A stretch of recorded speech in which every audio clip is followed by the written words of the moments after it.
The wind in this part of Wyoming territory did not howl. It was a blade that sliced across the frozen plains. Snow did not fall in gentle flakes. It moved sideways, a solid white wall that erased the sky, the mountains, and the line of pine trees that marked the edge of the forest. This was the third day of the blizzard, and the world had shrunk. For Emma Hale, the world was now only the 4 log walls of her cabin. She checked the latch on her door. It was solid oak, thick and heavy, a piece she had fitted herself 3 summers ago. It was strong. Beside the door, her rifle leaned against the wall. She ran a hand over the cold, clean metal. It was ready. Her movements were small and careful, practiced. She had lived this way for 3 years, alone, since the fever had come. The fever had taken her mother first, then her father, and finally, her younger brother, Thomas. After the burying, the town had felt too small, too full of ghosts and whispers. Emma had walked away from it. The town was 20 miles east, a journey that felt like 100 years. She had come here, to the high meadows where no one else wanted to build. She had built this cabin with her own hands, using the lessons her father had given her. He had taught her to shoot straight, to set a trap, to mend her own clothes, and to depend on no person but herself. Her goal was simple. She would survive. She would not owe anyone a single thing. She looked at the wood pile stacked against the far wall. Next to the stone hearth, the pile was shrinking. It was a dark measure of time, a clock that counted down in heat and smoke. When the storm broke, she would have to take the axe and go into the trees. Her sack of flour was low, maybe a quarter full. The jerky was plentiful. At least, she had taken a good deer 2 weeks back, before the sky had turned to iron. She remembered that day. Down by the creek, the water was frozen solid, a ribbon of milky ice. She had seen the tracks in the new snow. A single deer, running hard. Then, the tracks simply ended. The snow all around was churned up, messy, and stained with dark splashes. And she saw the other tracks, broad and heavy, the pads of many wolves. The forest was changing its voice. It was speaking in a language of deep hunger. Emma added a small log to the stove. The fire snapped, a bright, angry sound in the quiet room. The townspeople thought she was strange, a poor woman living alone like a hermit. She knew what they said. She had heard the whispers when she went in for salt and powder. They said she was touched by grief. Maybe she was. But the silence out here was clean. The cold was honest. She lived by one truth, a creed she had built around herself like a second set of armor. Keep the door closed. A closed door keeps the wolves out. This was true for the 4-legged kind that hunted the ridges in hungry packs. It was even more true for the 2-legged kind, the ones who lived in the town. The town itself was small, but it had a large shadow. That shadow was cast by the bank. Harrow and Company, Mr. Harrow was a man of cold numbers and ledgers, but his wife, Mrs. Harrow, was the one who truly ran the town. She was the queen of proper behavior, the high judge of society. Mrs. Harrow measured a person by the size of their wallet and the shine on their boots. She measured a woman by the quality of her lace and the number of forks she set for dinner. Emma owned no lace. Her only fork was made of tin. By the standards of Mrs. Harrow, Emma Hale was less than nothing, a piece of dust on the prairie. And that was exactly how Emma wanted it. To be nothing in their eyes meant she was free. She did not have to smile, or bow, or ask for credit. She paid in cash, with coins earned from pelts, or she did not pay at all. She would rather starve than be in debt. A drop of water, impossibly cold, landed on her cheek. Emma froze. She looked up. The leak. It was near the chimney, where the stone met the wood. This was where the heat of her fire fought its constant war with the terrible cold outside.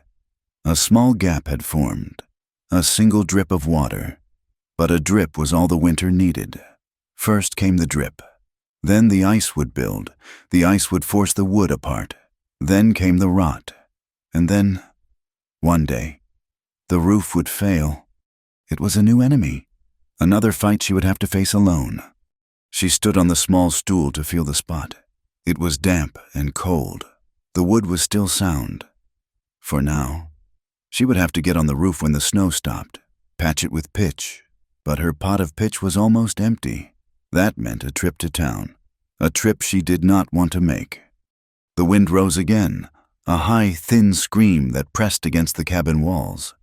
It sounded almost human, like a woman crying in the white darkness. Emma shivered, though the air by the stove was warm. She remembered her father's voice, sitting by a fire just like this one. Years ago, he was talking to a stranger, a traveler they had taken in during a rainstorm, the code of the high country. He had called it, "You help a person when they are in need. You give shelter. You share your meal. You repay kindness with the work of your hands." It was the law of the frontier, an unwritten rule that was as real and as solid as the mountains. But her own law, the one she had learned from grief and loss, was simpler. Keep the door closed. Emma shook her head, pushing the memory away. Her father was gone. His laws were for a world that had other people in it. Her world had only her. She went to the cabin's single window. It was a small square of glass, precious and expensive. She had scraped frost from it with her fingernail. Outside, she could see nothing, just a swirling, endless, violent white. The snow was piling up, drifting against the north wall. It was halfway up the window now. She put another log on the fire.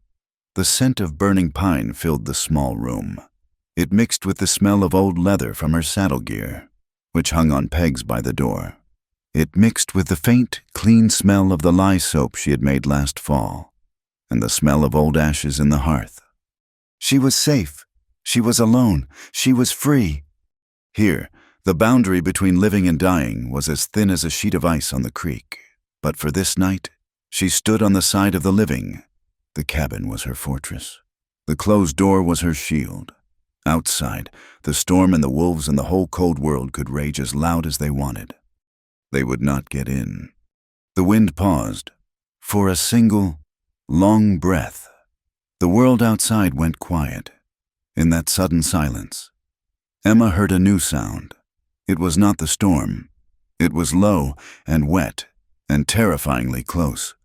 It was the sound of breathing, a deep panting just outside her door. Then a howl split the air. It was not the long, lonely call from the ridges. This was a sharp, hungry cry. Another answered it, and another. The pack was here. They were not in the forest. They were in her clearing. Emma Hale's hand went to the rifle. Her other hand moved to the heavy oak bar that secured the door. Her blood ran cold. Every instinct, every lesson learned over 3 years of solitude, screamed at her. Bar the door. Add your weight. Do not make a sound. A closed door keeps the wolves out. Then, a different sound tore through the wind. It was thin, high, and pierced with a pain that had nothing to do with the cold. It was a child. A child was crying. The sound was sharp, desperate, a human scream of pure terror. The wolves answered with a frenzy of barks and howls. Emma froze. Her hand was on the oak bar.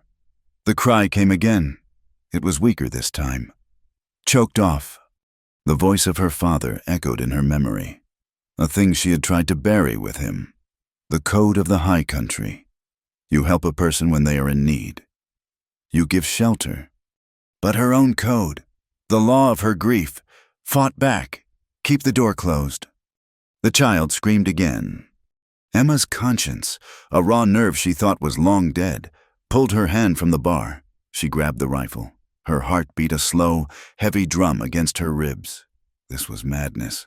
This was inviting the storm and the wolves right into her home. She lifted the bar with one hand, the rifle balanced in the other. She pulled the heavy door inward. A wall of white fury exploded into the room. Snow and ice blasted across the floor.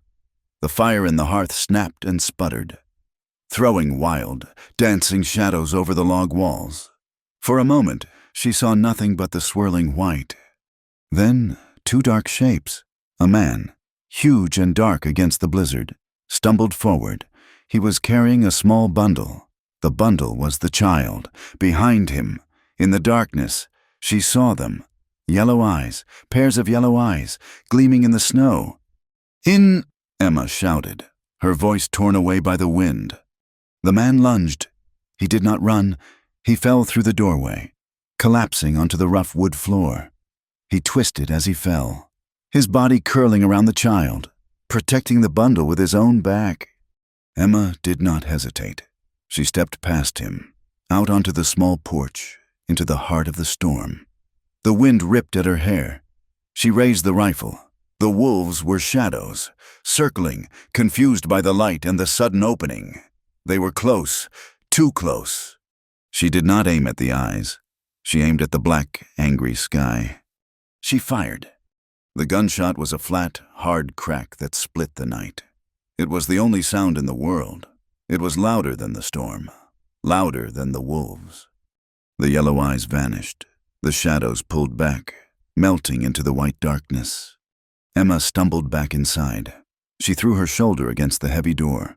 Fighting the wind, she slammed it shut. The cabin was sealed again. She dropped the oak bar back into its iron brackets. The world went quiet again. Not quiet. The wind still screamed outside, muffled now, and inside there was the sound of ragged breathing. The man pushed himself to his knees. He was covered in snow, which was already beginning to melt on the warm floor. The bundle in his arms moved. It was a little girl. He pushed the snow-caked hood from his face. Ice clung to his beard and eyebrows. He was younger than his weathered face suggested. His jaw was set, his skin burned by wind, but his eyes were not wild. They were clear and desperate and focused. He looked at Emma. He looked at the rifle she still held. The child in his arms was a girl of maybe 6 or 7 years. She was shaking so hard that Emma could hear her teeth chattering. Her small, gloved hands were clenched in the fabric of her father's coat. She was holding on with a grip that looked strong enough to break bone. Emma kept the rifle pointing at the floor. It was not a threat, but it was not a welcome. It was a fact. "You have one night," Emma said. Her voice was flat, hard. The room was suddenly too small. It was her shelter, her fortress, and it had been breached. The man nodded, his breathing still rough. "One night." His voice was deep, and it rumbled with cold. "We will be gone at dawn. I give you my word." His eyes went to the fire, a look of desperate longing. "May I?" he asked, nodding toward the hearth. Emma gave a single, sharp nod. "The stove is yours." He did not move to the fire himself. He carried the child first. He set her down gently on the small, 3-legged stool, the closest thing to the warmth. He began to unwrap the thick scarf from around her face. Her skin was a pale, waxy white. "Get those wet clothes off," Emma said. Her tone was not kind. It was practical. It was the voice she used for skinning a rabbit. "Hang them on the pegs." She turned away, giving them a moment. She went to her own sparse kitchen. A small pot of rabbit stew was simmering on the stove. It was thin, more broth than meat. On the shelf, there was half a loaf of her dark, heavy bread. It was all she had. She took down her 2 tin bowls. The man worked with a practiced, urgent gentleness. He pulled the small, frozen boots from the child's feet. He unbuttoned her snow-stiffened coat. Underneath, her wool dress was mostly dry. He chafed her small, red hands between his own. His hands were large and calloused, but his touch was surprisingly light. He hung the child's wet things on the pegs by the door. Where Emma's own gear hung, the melting snow dripped onto the floor, forming a small, dark puddle. Emma stared at the puddle. It was an invasion. She filled the 2 bowls with the thin, hot stew. She put the bread on a tin plate. She brought them over. She handed 1 bowl and the bread to the man. He did not eat. He set the bowl on the floor. He took the loaf of bread and broke off a small piece. He dipped it into the hot broth. He knelt in front of his daughter. "Sarah," he said. His voice was low, and it cracked. "You must eat something. You must." The girl just shivered. Her eyes were huge and dark, and they were fixed on Emma, wide with a terror that went beyond the cold. "It is all right," the man said, his voice soft. He spoke only to his daughter. "We are safe now. We are warm. This woman, she opened the door for us." He held the small piece of bread to the girl's lips.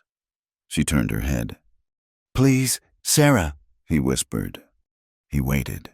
Finally, the girl's mouth opened. Just a crack. He gently pushed the bread inside.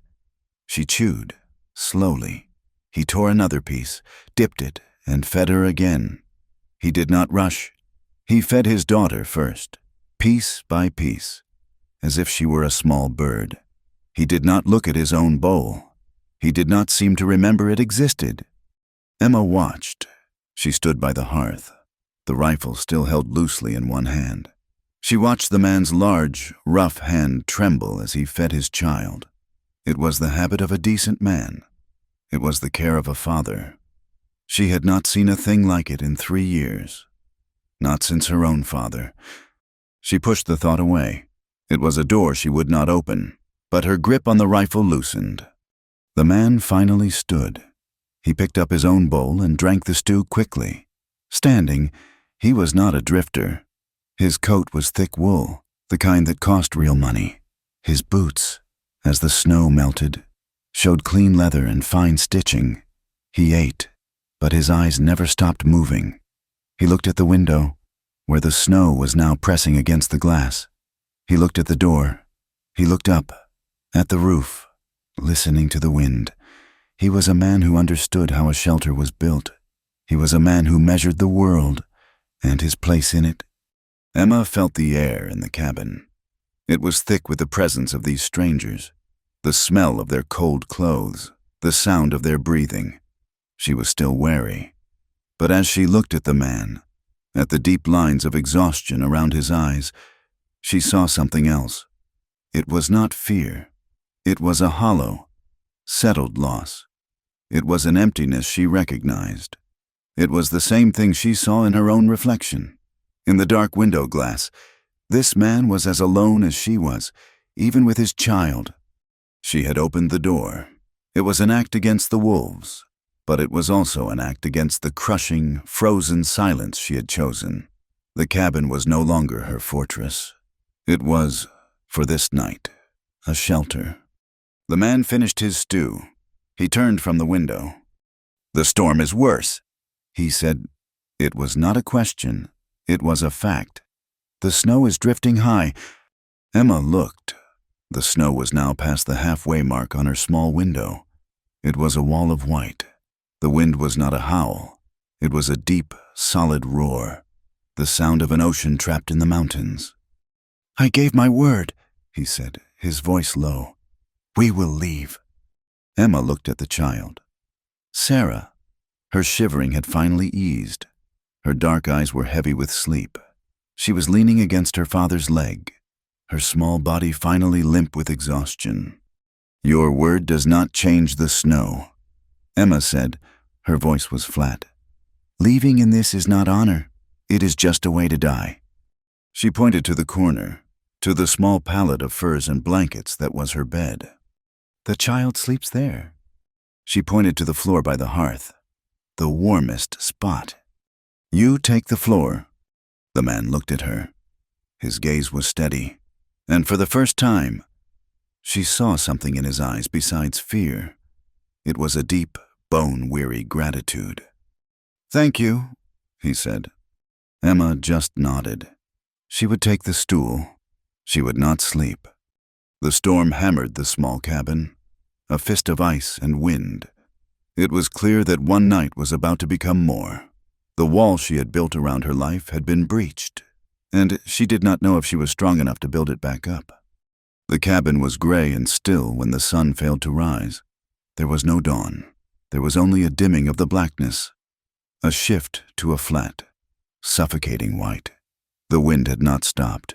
It had settled into a steady, grinding roar that vibrated in Emma's bones. She had spent the night on her stool, rifle across her lap, dozing in short, sharp bursts. Every time she woke, her first glance was to the man on the floor, and the child on her pallet. They were still asleep. The man, James, lay on his side, his long coat wrapped tight. The child, Sarah, was buried in Emma's furs, only a small patch of dark hair visible. They were an invasion. They were a disruption to the hard, clean lines of her life. Emma stood and stretched, her back aching. She went to the window. She had to scrape the ice from the inside of the glass. When she peered out, her stomach tightened. The snow was no longer just deep. It was a solid, sculpted wall. It had drifted against the cabin, burying the front porch. The snow was level with the bottom of the window. The cabin was a cave. Leaving was not just dangerous, it was impossible. She turned back to the room. Her eyes went to the woodpile. It was dangerously low. She looked at the flour sack. It was nearly flat. She had enough food for herself, carefully rationed, for perhaps 10 days. With 2 more mouths, that time was cut to 3, maybe 4. This was the cold, hard mathematics of her survival, and these 2 people had just undone her careful sums. They were a burden, but they were also trapped. The code of the high country, her father's code, said she must provide. Her own code, the one of survival, said she was a fool. As if he felt her gaze, the man stirred. He sat up in one smooth, practiced motion, not like a man waking, but like a man on watch. His eyes went to the window first. He saw the wall of white. He understood instantly. His jaw tightened. He looked at Emma. "The storm has not broken," he said. It was not a question. "It is worse." Emma replied. She went to the stove and used the small poker to stir the embers. She added 2 small sticks of wood. She could not afford a large fire. He stood up, unfolding his tall frame. He moved to the window, placing his hand against the glass. "We are trapped." "Yes," Emma said. He turned to her. The exhaustion was still in his face, but the desperation was gone. It had been replaced by a hard, calculating resolve. "We ate your food. We are burning your wood. I must pay our way." "There is no way to pay," Emma said, her voice flat. "There is only waiting it out and hoping the wood lasts." "There is always a way," he said. He went to the pegs by the door. His rifle was there. It was a fine piece, heavy and well-oiled, not the standard rifle she saw in town. "The storm is high, but the wind has dropped some. The animals will be moving. They will be hungry. I will go hunt." Emma turned from the stove, her hands clenched. "That is a fool's errand. You will walk 20 steps and be lost. The wolves are still out there." "The wolves hunt in this.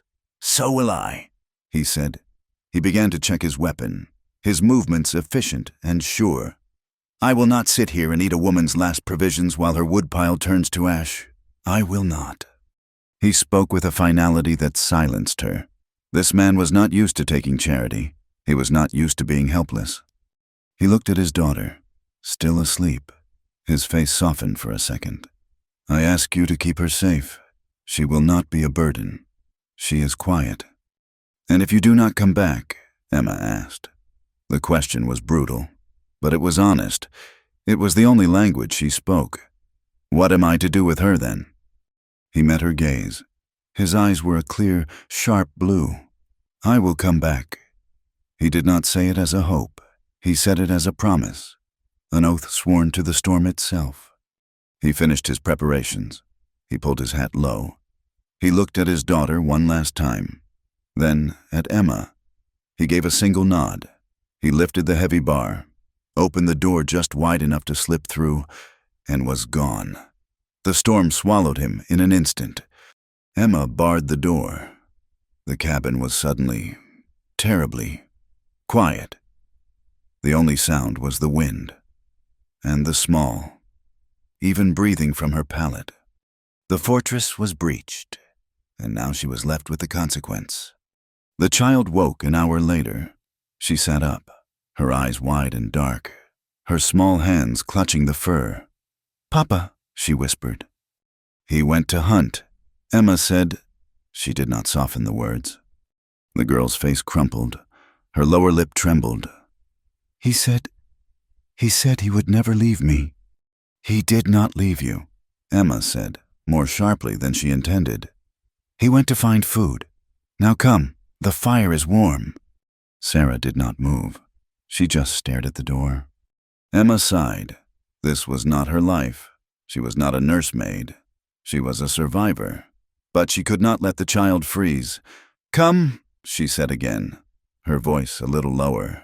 I have work to do." She pulled her mending tin from the shelf. It was a small, round box that had once held candies. Inside were spools of thread, a few buttons, and a tarnished silver thimble that had been her mother's. She sat on the stool. The child's dress, the one she had worn under her coat, had a long tear in the seam of the skirt. It must have caught on something in their desperate run through the woods. "Bring me the dress," Emma said. Sarah slid off the pallet. She was small for her age, thin and watchful. She did not bring the dress. She went to her father's pack, which lay near the floor where he had slept. She fumbled with the stiff leather buckle. She pulled out a small, folded object. It was a man's shirt, but it was torn badly. "Can you fix this?" Sarah asked. Her voice was as thin as a thread. "It was Mama's favorite. Papa, he tore it on the trees." Emma took the shirt. It was fine linen, soft despite the grime. The tear was large, a jagged rip near the shoulder. "This is a big tear," Emma said. "Please," the child whispered. Emma threaded her needle. She was used to mending thick canvas and her own rough wool. This was different. This was delicate. She began to sew, her calloused fingers moving slowly, pulling the fabric together. Sarah sat on the floor at her feet, watching the needle. "Papa is sad," Sarah said, her voice small and empty. "He has been sad for a long time, ever since Mama went to heaven." Emma's needle paused. She did not look up. She kept her eyes on the linen. "Heaven is a long way off," she said, her voice tight. "She got sick," Sarah said, her fingers tracing the pattern on Emma's wood floor. "The doctor came, but she went to sleep. Papa says she is an angel now, but he is very sad." Emma's hands were very still. She remembered the fever. She remembered the doctor, a weary man who smelled of whiskey and failure. She remembered digging the frozen ground 3 times. "Mending is good work," Emma said, her voice thick. She cleared her throat. It helps to make things whole again." "Are you sad, too?" Sarah asked. Emma looked at the child. The girl's eyes were not just curious, they were knowing. She recognized the shape of grief. "I was," Emma said, "a long time ago. Now I'm just here." She went back to her sewing. The needle moved, in and out, in and out.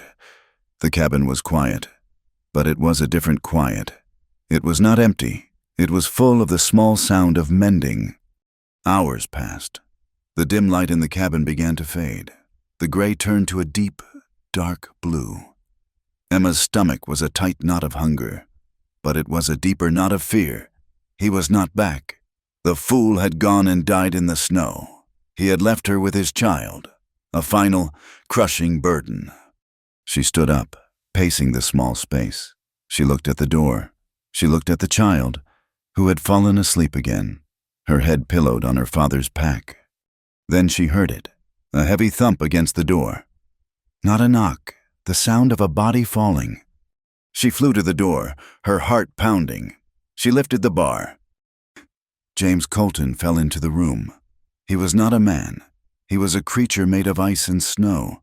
His beard was a solid white mass. His coat was frozen stiff. He did not move. "Papa!" Sarah screamed, scrambling awake. But Emma saw his hand. It was clenched, and in it, he held the bound legs of 2 snowshoe rabbits.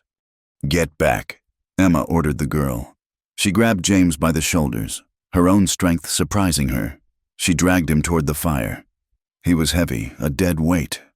"Papa!" Sarah was crying, pulling at his frozen coat. "He is not dead," Emma said, her voice a sharp command. "He is frozen. Get me the small pot and a cloth." She worked quickly. She pulled the frozen gloves from his hands. His fingers were white, waxy.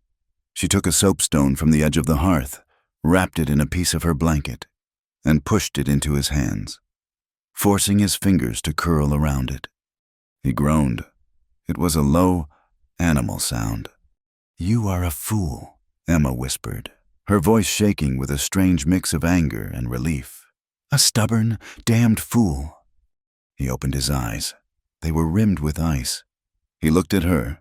He looked at Sarah. Then he looked at the rabbits he still held. I said I would pay," he breathed. The words were white puffs of frost. "You paid," Emma said. She gently took the rabbits from his grip. "Now stay alive." She spent the next hour working on him, chafing his hands, giving him sips of hot water. Sarah never left his side, her small hand clutching the sleeve of his coat. Finally, the color returned to his face. The shivering eased. He sat up, leaning against the log wall, the heat of the fire soaking into him. "I cannot just receive," he said, his voice still hoarse. "My name is James Colton." He said it simply, as if it explained everything. The name meant nothing to Emma. She lived 20 miles from town. She did not know the names of ranchers or land barons. She knew the names of the trees, and the animals, and the wind. "You are James Colton," she said, "and you are sitting in my cabin, and you are dripping melted snow all over my floor." He looked at her, and for the first of time, she saw the shadow of a smile in his eyes. He looked around the small, clean cabin. His gaze was sharp. He noticed the pots on her shelf. He noticed the low wood pile. And then his eyes went up. He stared at the ceiling, near the chimney. He saw the dark, damp stain on the wood, the leak. "You have a weak spot," he said. Emma felt a strange flush of shame, as if he had pointed out a flaw in her character. "I know," she said. "I will fix it when the storm passes." "That is more than a simple patch," he said. He knew wood. He knew roofs. "That needs new shingles and proper nails. The snow and ice are splitting the wood." "I do not have new shingles or nails," she said. James Colton was quiet. He looked at his hands, red and raw from the cold. He looked at his daughter, who was now leaning, sleepy, against his side. "I have horses," he said. "I left them in a deep ravine, downwind. When the storm first hit, they are good animals. They will be alive." Emma stared at him. "You mean to go out again?" "The storm is breaking," he said, and for the first time, Emma realized the wind's steady roar had faded. It was still blowing, but the deep, vibrating howl was gone. "I will go to town. I will bring back supplies, wood, nails, flour, salt. Town is 20 miles. Emma said it was an impossible distance. "I will ride," he said. "I cannot fix your roof if I have no tools." He was not asking permission. He was stating a fact. He was a man who fixed what was broken. He stood up, his legs still stiff. He went to the door. He looked at her, and for the first time, he used her name. "Emma." It stopped her breath. No one had said her name in this cabin. Not ever. It sounded strange, solid, like a new log set in the wall. "I gave my word I would be gone," he said. "But I cannot leave you worse off than I found you. I will not leave a debt unpaid. I will return." He left. He did not take his rifle this time. He just walked out into the newly silent, white world. He left his daughter, his pack, and the 2 rabbits. This weight was worse than the first. He had left Sarah with her, a piece of his own heart left as collateral. Night fell. The silence of the world was absolute. Emma skinned the rabbits. She made a stew, a real thick stew. She and Sarah ate. Sarah told her about her horse, a small pony named Patches. Emma sat on her stool. The rifle was on her lap. She waited. She must have dozed. She woke to the sound of a horse whickering, right outside her door. She grabbed the rifle and flung the door open. James Colton stood there. He was leading 2 horses. They were magnificent animals, deep-chested and strong, breathing hard in the cold air. They were laden with sacks, on the saddle of one. He had strapped new, clean boards and a small roll of tar paper. He was not a ghost. He was not a dream. He was real. He looked at her, his face cut by the cold, but his eyes were clear. A tired smile touched his lips. "I told you I would return," he said. "I brought flour and nails." The sun, when it finally returned, was a violent, blinding white. It struck the new snow and shattered into a million points of light, flooding the cabin, erasing the shadows. The world outside was remade. It was pure, clean, and impossibly deep. The sound of a hammer on the roof was the new rhythm of their days. It was a steady, solid sound. Thump, thump, thump! James Colton worked from the first light to the last. He was a man who understood work, and he moved with an easy, powerful grace. He shoveled the heavy, deep snow from her roof, his breath pluming in the sharp, cold air. Then he set to work. He tore out the rotted wood near the chimney, the spot that had caused Emma such worry. He replaced it with the new, clean boards he had brought. He was precise. He measured twice, cut once, just as her father had taught her. The sound of his saw, the shush-shush of it, felt like a memory. Inside, the cabin was transformed. The sacks of flour and salt, the bags of beans and coffee, the small keg of nails, they were stacked neatly against the wall. They were an invasion of a different kind. An invasion of security. Emma found herself baking. She had not made real bread in months. She worked the new flour, her hands remembering the feel of the dough. The smell of it, warm and yeasty, filled the small space. It was a smell from her childhood, a smell of home, of a time before. It was a dangerous smell. Sarah was the bridge. The little girl had bloomed in the breaking of the storm. The terror had receded in her dark eyes, replaced by a bright, ceaseless curiosity. She was no longer a silent shadow. She was a child. She chattered. She followed Emma around the small cabin, asking questions about everything. "Why do you put the wood in there?" "To make the heat," Emma would answer, her voice still clipped. "Why is the bread getting big?" "It is the yeast. It is alive." "Like me." "Yes, like you." Sarah appointed herself Emma's helper. She wiped the tin plates. She tried to sweep the floor with Emma's corn bristle broom, which was twice her size. And she became fascinated with Emma's hair. Emma kept it long, for warmth, but usually just braided it tightly to keep it out of her way. "It is brown like Patches," Sarah announced one afternoon, holding a strand of it. "Can I brush it? Papa brushes mine. But you do not have a brush." "I have a comb," Emma said. "Please." Emma found herself kneeling on the hearth, her back to the fire, while a 7-year-old girl tugged a comb through her hair. It should have been unbearable. The intimacy of it, the touch. Emma's whole body was tensed, ready to pull away. "You have a snarl," Sarah said, her small fingers working with surprising gentleness. "Papa says you must be patient with snarls.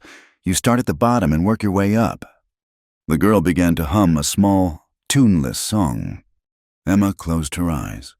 The fire was warm on her face. The child's small hands were light in her hair.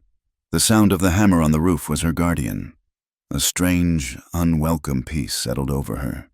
She felt her shoulders, which had been tight for 3 years, unlock. This was a home. The thought came unbidden, sharp as a splinter. This is what a home sounds like. A man working, a child humming, a woman baking bread. She stood up abruptly, her heart pounding. "That is enough," she said. Sarah looked startled. "Did I pull it?" "No," Emma said, her voice rough. "It is finished." She quickly, almost violently, braided her own hair, her back to the child. She would not be undone by this. She would not. The days settled into a week that remade her world. James fixed the porch, replacing a board that had been soft for a year. He chopped wood, and the pile against the wall grew into a fortress, a solid defense against the rest of the winter. He taught her how to bank the fire at night with the new coal he had brought, so the cabin was still warm in the gray dawn. The evenings were the strangest. They ate, not the thin, watery broth of Emma's solitude, but a thick stew of rabbit and beans. The bread was fresh. James even had coffee. The smell of it brewing was a luxury she had forgotten. After Sarah was asleep on the fur pallet, they would sit. The fire would crackle. The silence was no longer empty. It was full. It was a shared space. Comfortable, not demanding. One night, James spoke into that comfortable silence. He was staring into the flames, a tin cup of coffee held in his big hands. "The ranch, it is big," he said, his voice low. "My father started it, with nothing but 2 good horses and a deed. I have been working it since I could walk." Emma just listened. She did not prod. She sat on her stool, mending one of her own shirts. "We have 1,000 acres, maybe more, counting the high grazing land. When the herds move, it looks like a brown cloud, rolling over the hills." He smiled, a small, sad movement of his mouth. "My wife, Sarah's mother, she loved the spring. She said it was the only time the land was gentle." He paused. "She has been gone 2 years." Emma's needle stopped. She waited. "I have a good foreman, Dutch. He is a good man. He keeps the work moving. But the house is just quiet. It is too quiet for a child. I am only half a father. Emma, I know the herds, and the fences, and the weather. I do not know. I do not know how to fix the snarls in her hair." He looked at her. His blue eyes were clear. He was not asking for pity. He was just stating a fact, as solid as the new boards in her roof. Emma found herself speaking. The words came out before she could stop them, pulled from a place she kept locked. "The fever," she said, her voice a low rasp. "It came in the fall. 3 years ago, it took my mother first, then my father, my brother, Thomas. He held on for a week." She looked at her hands, at the needle she held. "I buried them, one by one. The ground was already getting hard. After that, the town was just whispers. Pity, Mrs. Harrow, the banker's wife. She offered me work, mending her lace." Emma looked up, and her eyes flashed with the old, cold fire. "She offered me charity. I would rather starve."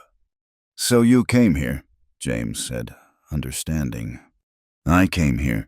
Emma said, "I built this cabin. I know how to survive. I do not owe anyone a single thing."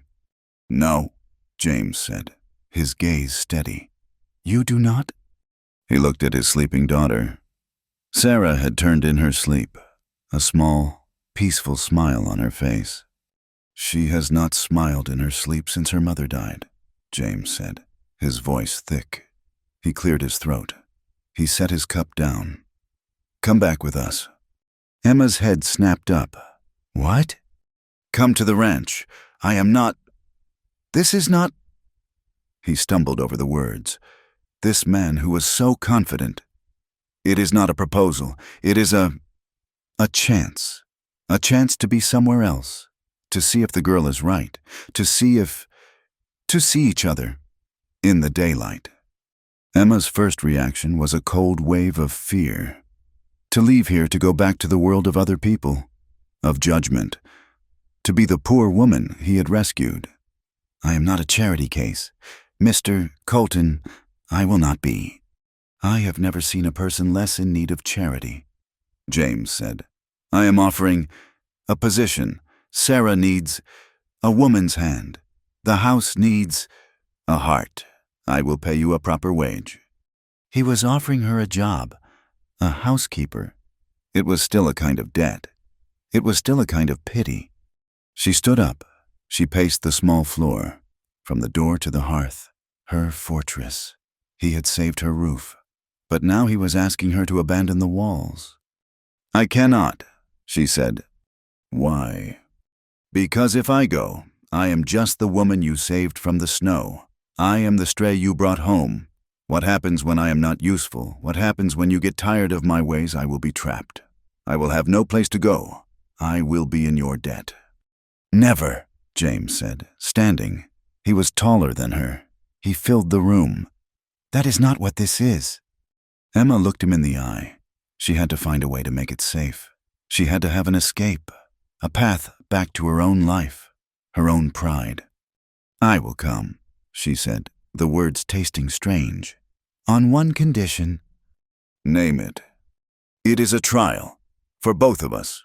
If it does not fit, if I do not fit, you give me your word that you will let me leave in dignity.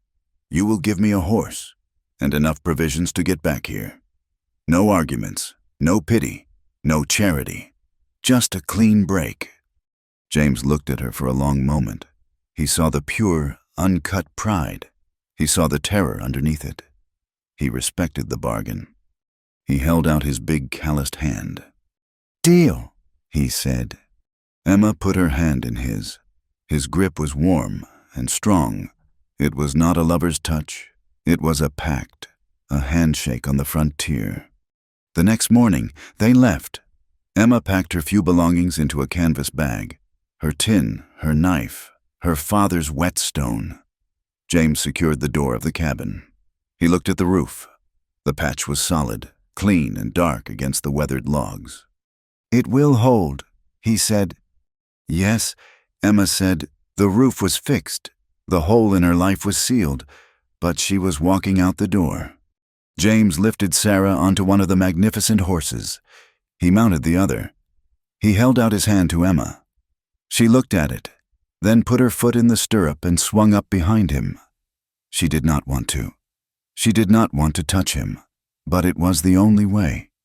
She settled on the horse's rump, her hands lightly on his sides, careful not to hold him. The white road opened up before them. The snow was deep, but the trail James had broken to town was visible. They rode out of the high meadow, away from the small log cabin that had been her entire world. With every step, Emma felt like she was unwinding a thread from a spool. If she went too far, she knew she would never be able to wind it back again. They rode for hours, the world huge and white and silent, broken only by the snort of the horses and the creak of leather. In the late afternoon, they crested a long ridge. James pulled his horse to a stop. There, he said. Emma looked. Below them, in a wide, protected valley, was the ranch. It was not a house. It was a compound. A long, low main house, made of stone and thick timber. A huge barn, bigger than any building in town. A half-dozen smaller outbuildings, and a web of clean, strong fences. Smoke rose from 2 chimneys. It looked solid. It looked permanent. As they rode into the main yard, a man came off the porch of the main house. He was older, weathered, with a gray beard and watchful eyes. He walked with a slight limp. He stopped when he saw Emma sitting behind James. Mr. Colton, he said. His voice was gravel. He looked at Sarah. You are back. We were worried. We are fine, Dutch, James said, swinging down. He reached up and lifted Sarah from the saddle. The girl threw her arms around his neck. James turned to Emma and offered his hand. Emma ignored it. She slid off the horse herself, her legs stiff. She stood in the snowy yard, her small canvas bag in her hand. She felt tiny. Dutch, James said. This is Miss Emma Hale. She helped us. She will be staying with us. Dutch looked at Emma. His gaze was not unkind, but it was not welcoming. It was polite, and it was deeply wary. He assessed her, from her worn boots to her rough wool coat to the set of her jaw. He was a man loyal to James and Sarah. He saw Emma as a puzzle and perhaps a threat. "Ma'am," he said, touching the brim of his hat. "Miss Hale will be helping in the house," James said a little awkwardly. Emma felt the man's gaze. She felt the size of the house. She felt the weight of being the guest, the charity case. She straightened her back. She looked past Dutch, past James, to the kitchen door, where a man in a white apron was peering out. "I am a good cook," Emma said, her voice clear and strong in the cold air. It was the first thing she said. "I will start there. I will not be a guest. I will earn my keep." She walked past James, past the wary foreman, and went straight to the kitchen. It was the only way she knew how to stand on her own 2 feet. The Colton Ranch kitchen was a cavern. It was 5 times the size of Emma's entire cabin, with a massive black cast-iron stove that demanded constant feeding. The man who had been peering out the door was named Silas, a grumpy man with a bad back who had been cooking for 30 ranch hands for 10 years. He did not like change. He did not like Emma. He gave her the worst jobs. She scoured the blackened pots, scrubbed the great plank floor, and rose at 3 in the morning to grind the coffee and start the fires. She did it all without a word of complaint. Her hands, already calloused, became raw, but she was not in debt. She was earning her keep. On the 3rd day, Silas's back seized up. He sat in a chair, pale and sweating, unable to move. The ranch hands would be in from the range in 2 hours, hungry enough to eat a horse. Emma took over. She did not ask. She simply moved. She found the flour, the yeast, the salt. She found the side of beef that was curing. She had seen the potato bin. By the time the men rode in, the smell of fresh, crusty bread filled the yard. The stew she served was not the thin, watery gruel Silas made. It was thick with beef and barley and potatoes, rich and dark. The men ate in silence at first, surprised. Then they ate with a loud, animal hunger. When they were done, they looked at her with a new respect. Dutch, the foreman, was the last to eat. He took a bite of her bread, chewed it slowly, and looked at her. He did not smile, but he gave a single, satisfied nod. It was the highest praise she could have asked for. From that day, the kitchen was hers. Silas was still there, but he minded the potatoes. Emma ran the stove. The rhythm of the ranch was a powerful thing. It was not the small, sharp rhythm of her own survival. It was a great, slow heartbeat, the crow of the rooster before dawn, the pounding of hooves in the dusty afternoon, the lowing of cattle at dusk as they were counted and settled. Emma's work was the fuel for this great machine. She baked, she stirred, she stewed. She won the loyalty of the ranch hands, not with smiles, but with hot coffee and full bellies. James Colton kept his distance. At first, he was busy, riding the fence lines, checking the new calves, dealing with the business of his land, but Emma felt his eyes on her. When she was hanging laundry on the line, she would feel a gaze and look up, and he would be on the porch, watching, before turning away. His courtship was as subtle as the shift in the wind. It was not flowers, or poems. One evening, as the sky turned a deep, bruised purple, he found her on the kitchen porch, shelling peas. "Miss Hale," he said, holding the reins of his horse. "I am checking the west pasture. The light is good. You should see it." It was not a request. It was an invitation. She wiped her hands on her apron, and before she could say no, he had saddled a gentle mare for her. They rode out together, not speaking. They sat on their horses on a high ridge, watching the sun bleed its last fire over the mountains, the valley below them filled with blue shadow.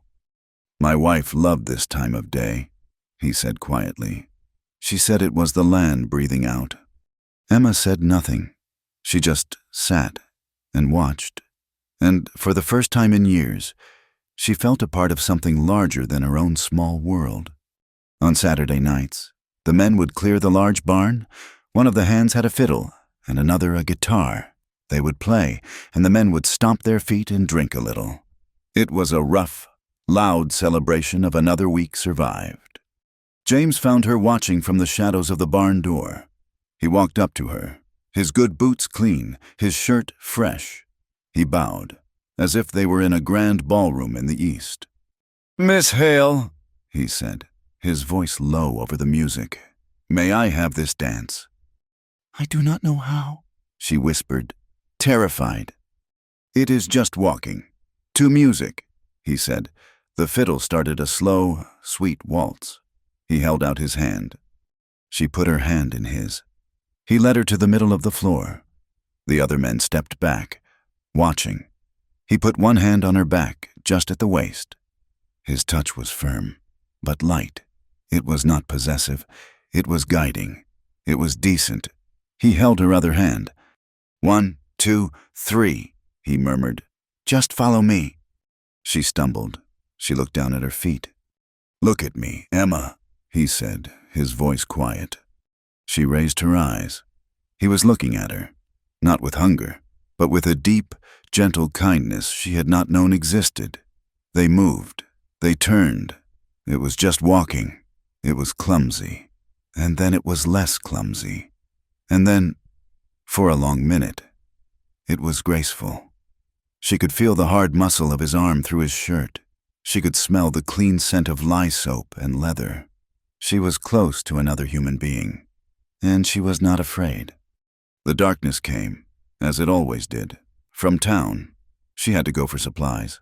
The ranch wagon was big, and Dutch drove it. Emma sat beside him, her list in her hand. The town had not changed. It was still small, still judgmental, but she had changed. She was no longer Emma Hale, the hermit. She was the woman who had come down from the mountain with James Colton. She felt the eyes on her as she walked into the general store. The whispers started instantly. They were like the buzz of flies.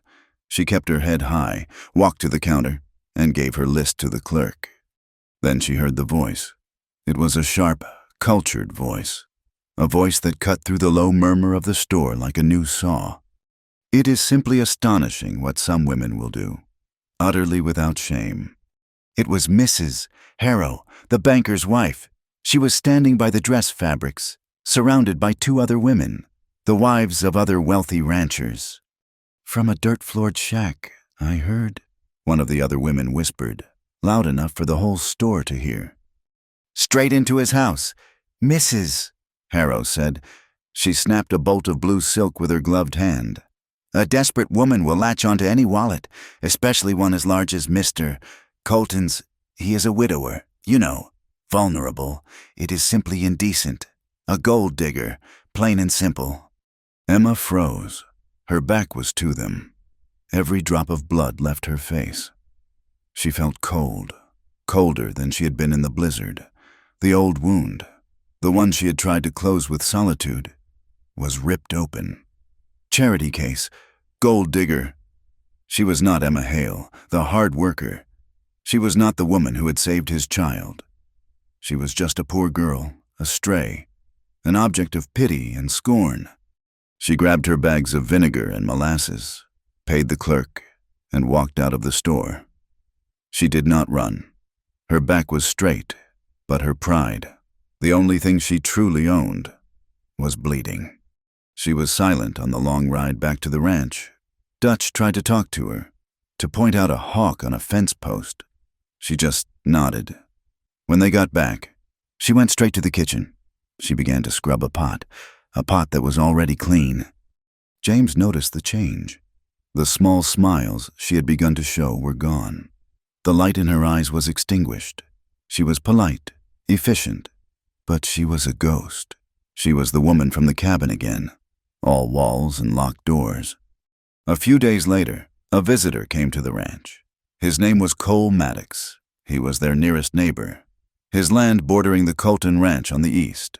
He was handsome, in a slick, polished way. His boots were too shiny. His smile did not reach his cold, measuring eyes. He came to talk business with James. Emma served them coffee in James's study. Well, Mr. Colton, Maddox said, his voice smooth as oiled leather. He looked at Emma as she set the tray down. You have certainly improved the hospitality around here. He smiled at her. It is a pleasure. Miss Hale, you have certainly landed well. The insinuation was as clear as glass. Emma just nodded, her face blank, and left the room.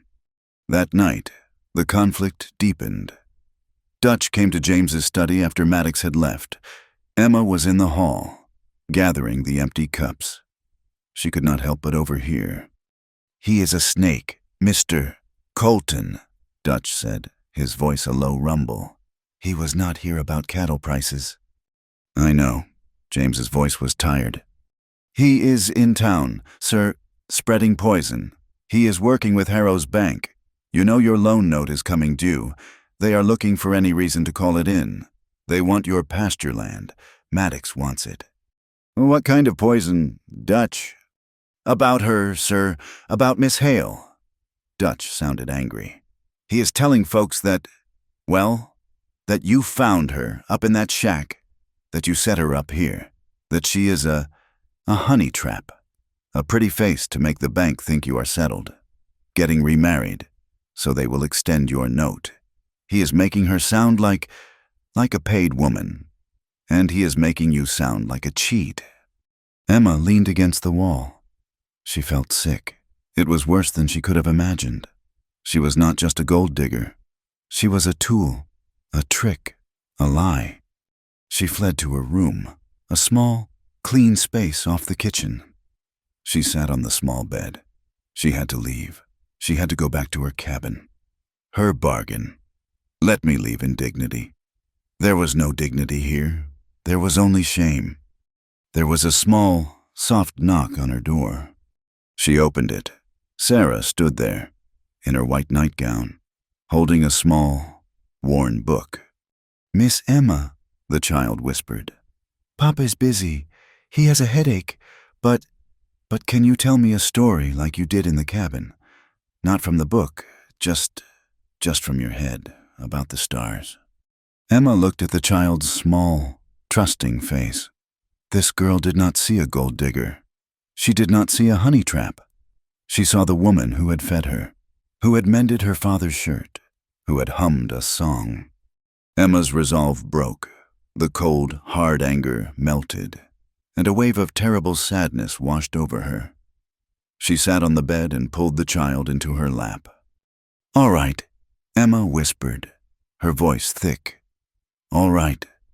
Once there was a star that was very, very cold, and it was all alone. James found them an hour later. Sarah was fast asleep, her head on Emma's chest. Emma was asleep too, sitting up, her hand still stroking the child's dark hair. The two of them, the woman and the child, were a picture of pure, unconscious peace. James stood in the doorway, his heart aching. He looked at them, and his eyes were wet. This was not a honey trap. This was a family. He knew what he had to do. He waited until Sarah was settled in her own bed. He found Emma in the kitchen. She was scrubbing the stove, her movements hard and angry. Emma, he said. She did not turn around. Mr. Colton, you heard what Maddox is saying? I heard. Her voice was dead. I will pack my bag. You owe me a horse. That was the bargain. Stop, he said. He put his hands on her shoulders, forcing her to turn and face him. Stop this. Let me go, she said, her voice shaking. I will not be this thing. I will not be your shame. You are not my shame, he said, his voice fierce. You are the best thing that has happened to this house. You are the only thing that has made that little girl smile in 2 years. It is all a lie, she whispered, the tears finally coming, hot and angry. They think I am your property, a stray. I do not care what they think, he said. I care what is true. And the truth is, this started as a job. It is not that now. It has not been for a long time. He looked at her, his blue eyes searching her face. Emma, I love you. She stopped breathing.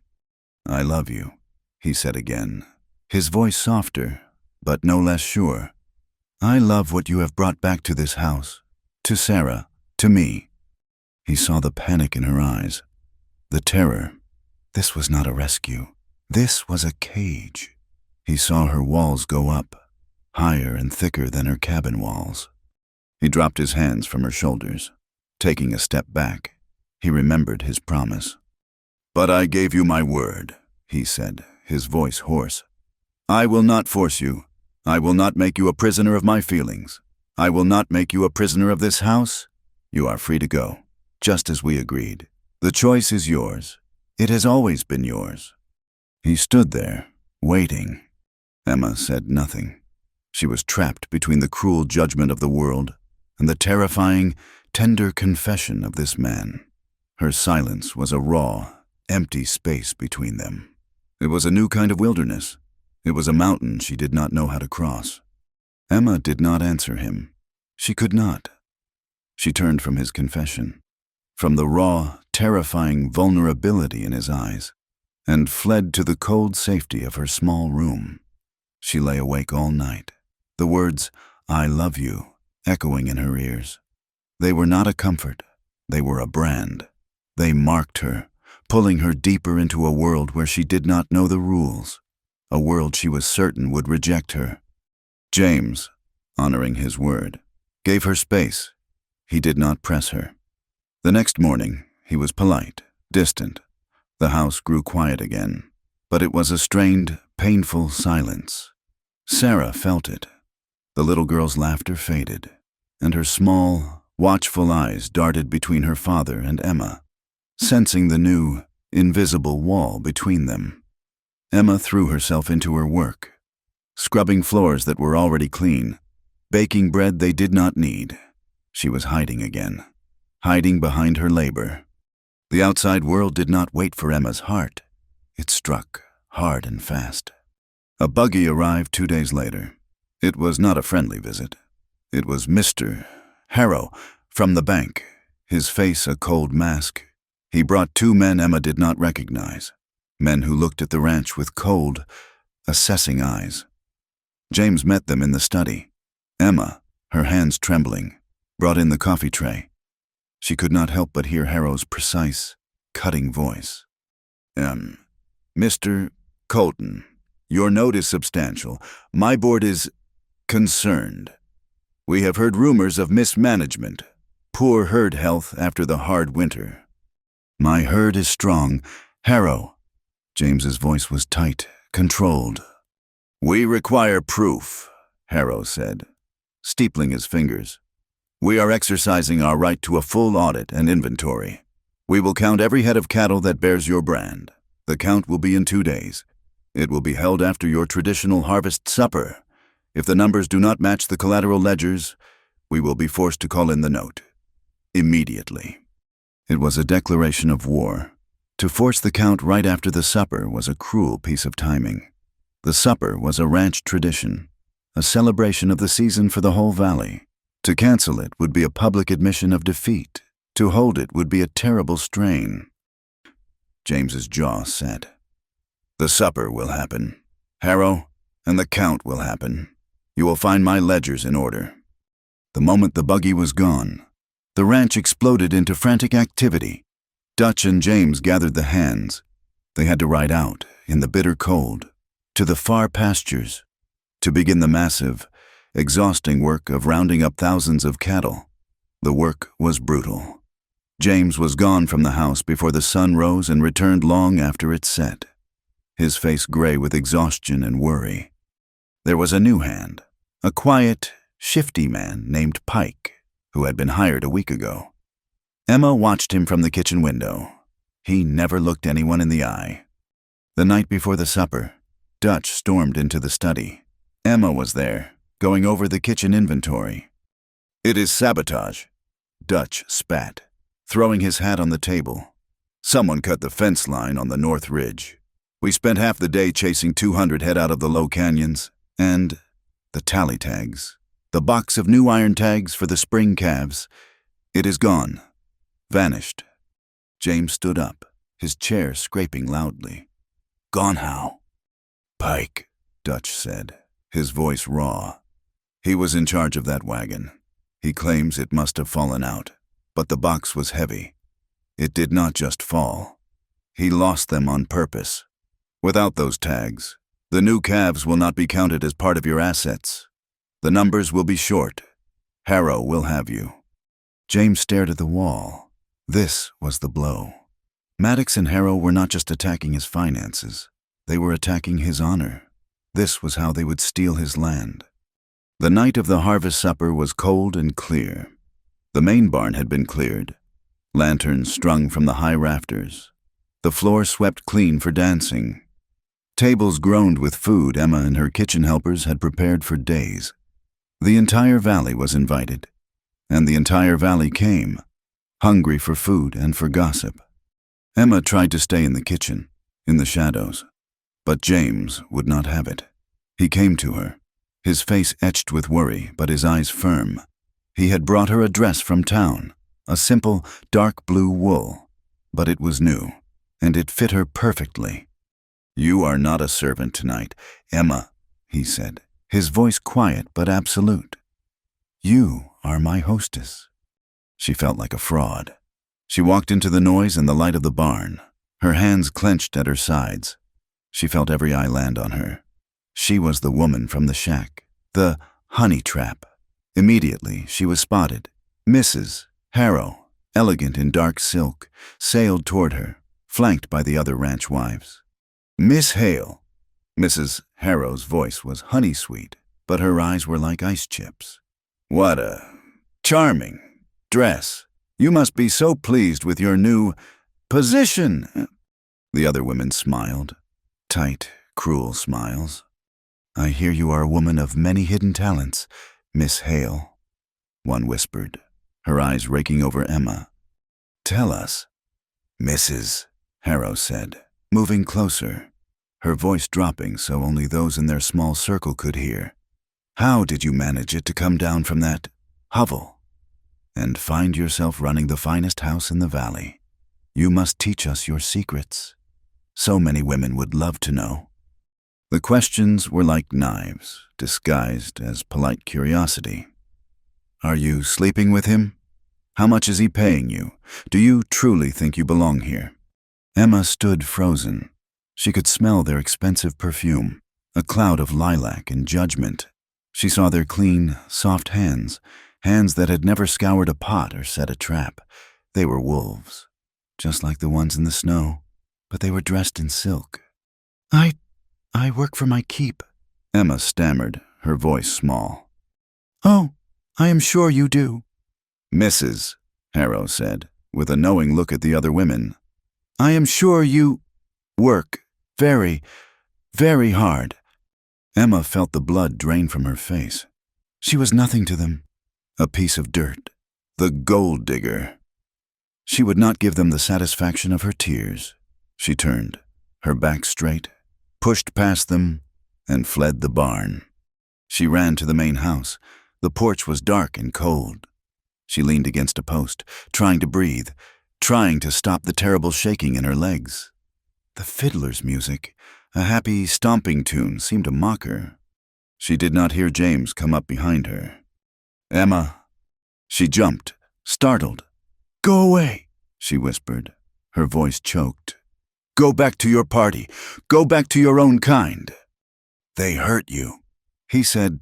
It was a statement, flat and angry. They told the truth, she said, her voice shaking with a cold, hard rage. I do not belong here. I am a fraud. I am the girl from the shack. I am not good enough for this. I am not good enough for you. The confession tore out of her, the raw, ugly fear she had held inside for weeks. James was silent for a long moment. The music drifted from the barn, a strange counterpoint to the raw pain on the porch. You are right, he said. She flinched, as if he had slapped her. She turned to look at him, her eyes wide with pain in the darkness. You are not good enough for them, he said, his voice low and intense. You are not like them. You are not cruel. You are not shallow. You do not measure a person by the lace on their collar. You measure them by their spine, and yours is stronger than any of them. He stepped closer. But you are wrong about one thing. It is not about being good enough. It is about being brave enough. I am brave, she said, indignant. I survived. Alone. In the wild. That is more than they can say. You survived, he agreed, his voice softening. But you are not living. You are hiding. You are hiding in that cabin, and you are hiding in my kitchen. Emma, if you leave this ranch, if you go back to that cabin, it will not be because you are not good enough. It will be because you do not trust yourself. You do not trust that you deserve more than just surviving. He stood in front of her. The cold night air was between them. He raised his hand, his rough, calloused fingers gently touching her cheek, where a tear had frozen. I love you, he said again. Not because you are a lady like Mrs. Harrow. I love you because you are real. You are strong. You opened a door to wolves to save my child. Do not let these tame, spiteful women be the ones to make you close it again. He leaned in. The music from the barn seemed to fade. The whole world shrank to the dark porch. He kissed her. It was not a demanding kiss. It was not a kiss of passion. It was a kiss of promise. It was gentle and firm, and it tasted of the cold night air and a deep, steady warmth. It was a kiss that said, I am here. I am not leaving. He did not take it further. He rested his forehead against hers.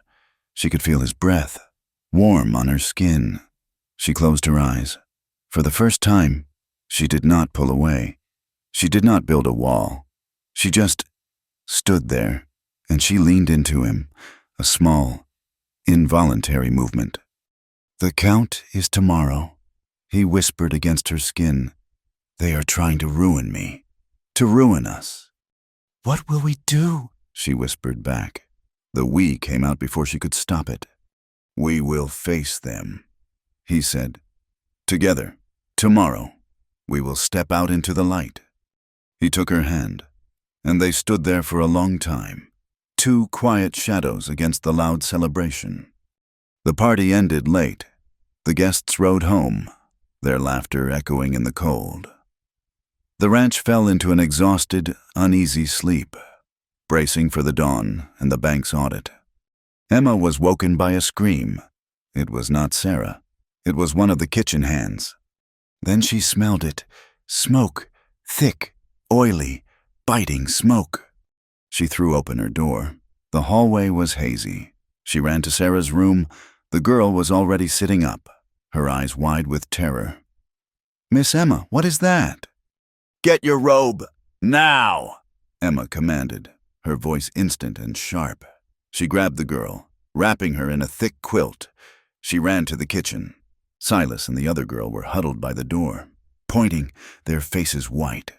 Outside, the night was lit in a terrible dancing orange. The dry goods barn was on fire. Not the main hay barn, but the storage barn. The barn where the grain was kept. The barn where the extra supplies were stored.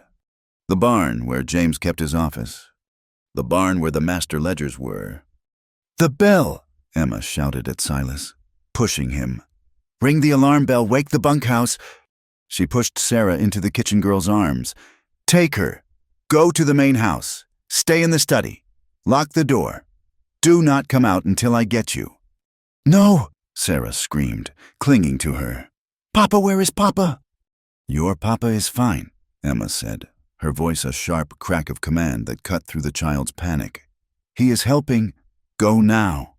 She pushed them toward the house and ran toward the fire. Men were shouting, running from the bunkhouse, pulling on boots, their faces grim. James was already there, his face black with soot, shouting orders. Dutch was at his side, trying to form a bucket brigade from the main water trough. The hand pump, James yelled. Get it on the west side. Keep the sparks off the main barn. Soak the roof. The fire was huge. The roof was a sheet of roaring flame. The heat was a physical blow, so intense it seared her skin even from 50 yards away. The building was lost. "James!" she screamed, running to him. "Emma, get back! Get to the house!" he yelled, grabbing her arm, his face a mask of fury and despair. "The ledgers!" she cried, her voice hoarse. "James! The books! Your office! The audit!" His face went pale beneath the soot. He understood.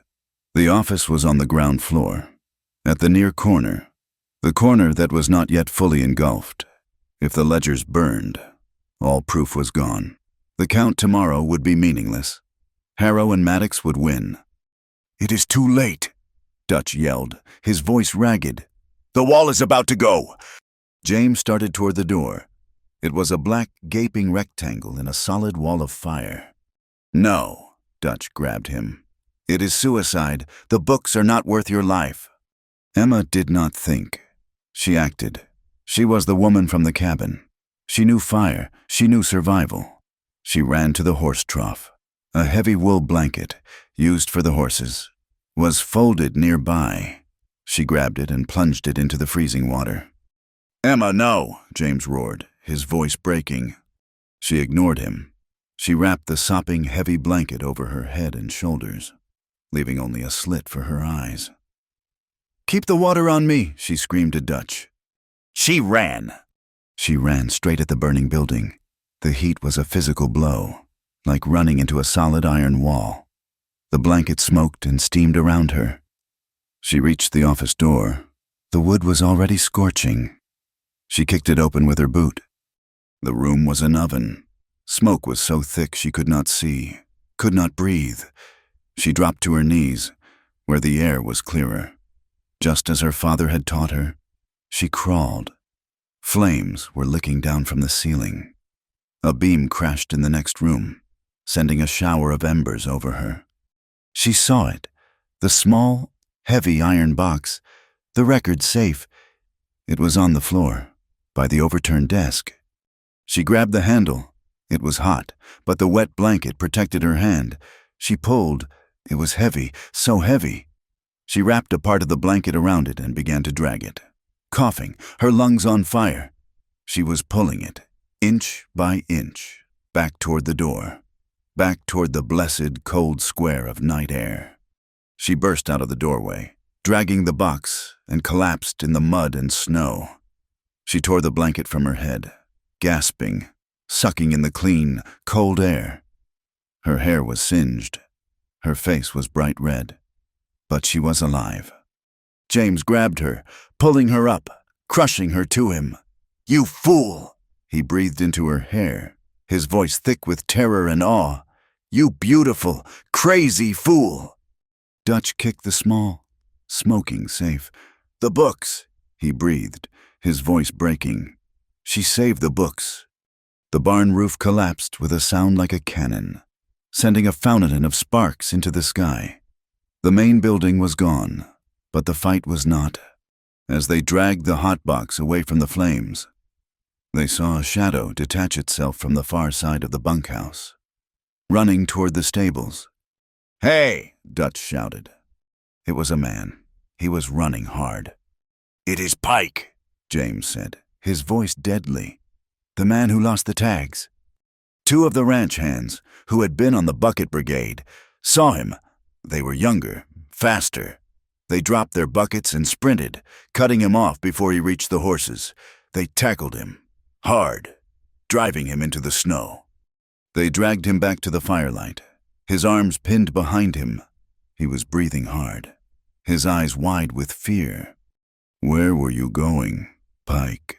James asked, his voice quiet, almost conversational, but more dangerous than any shout.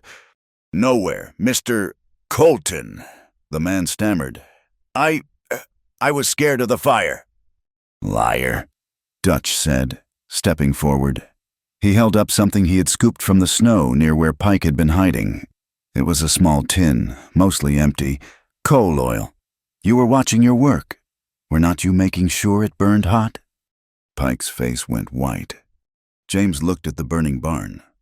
He looked at the iron box, safe in the mud. He looked at Emma, her face smeared with soot, her eyes bright with courage. He looked back at the terrified man. "Harrow set you up to this?" James asked. Pike shook his head, trembling. "No, not Harrow. He just wants the land." "Who?" James demanded. "Who paid you to burn my ranch? Who paid you to destroy my books?" Pike looked at the angry faces of the men surrounding him. He looked at the fire. He looked at James Colton. He broke. "Maddox?" he whispered, the name a puff of smoke in the cold air. "It was Maddox, Cole Maddox. He paid me. He paid me to lose the tags. And he paid me to burn the books. He said, no books, no count. The bank takes the land. He promised me a bonus." A cold, hard silence fell over the yard, broken only by the crackle of the dying fire. James looked at Dutch. Dutch looked at James. They had him. They had saved the proof, and now they had the weapon. The sun rose on a scene of devastation. The storage barn was a smoking black skeleton, a charcoal scar against the clean white snow. But the mood on the Colton ranch was not one of defeat. It was a cold, hard fury. They did not wait for Harrow to arrive for his audit. James Colton went to him. He rode into town not as a man facing ruin, but as a man seeking justice. He did not go alone. Dutch and two of the ranch hands rode with him, their faces grim. Pike, the hired arsonist, was slumped in his saddle, his hands tied, a rope leading from his horse to Dutch's saddle horn. But James did not ride straight to the bank. He went to the town marshal's office, and he did not just bring Pike. In the ranch wagon, driven by another hand, was the small, soot-stained iron safe, the ledgers. The town was already stirring with news of the fire. The gossip, fanned by the lingering smoke in the air, was that the Colton ranch was finished, burned out by a terrible accident. James, Emma, and Dutch walked into the marshal's office. Emma had refused to stay behind. Her hair was still singed.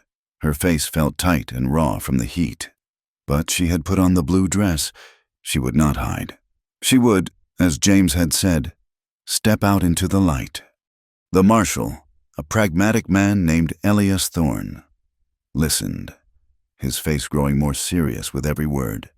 He looked at Pike, who sat trembling in a chair. He looked at the iron safe. "That is a heavy accusation, Mr. Colton," Thorne said, rubbing his jaw. "Cole Maddox is a respected man. Mr. Harrow basically is this town's economy." "He is a thief and an arsonist," James said, his voice level. "And this man, Pike, is his paid hand. And those books," he pointed to the safe, "will prove my assets are sound. Harrow's audit is a fraud. It is a land grab, plain and simple." "This needs to be public," Marshal Thorne said. He was a man who knew the law, but he also knew the people. "A private charge will get buried in paper. This needs air. It needs sunlight." He made a decision. He declared an immediate public inquest, to be held in the town hall. He sent his deputy to fetch Mr. Harrow, and another to ride out to the Maddox ranch to invite Mr. Maddox to attend. The invitation was delivered by two men with rifles. By noon, the town hall was full. It was the same hall where dances were held, where the town council met.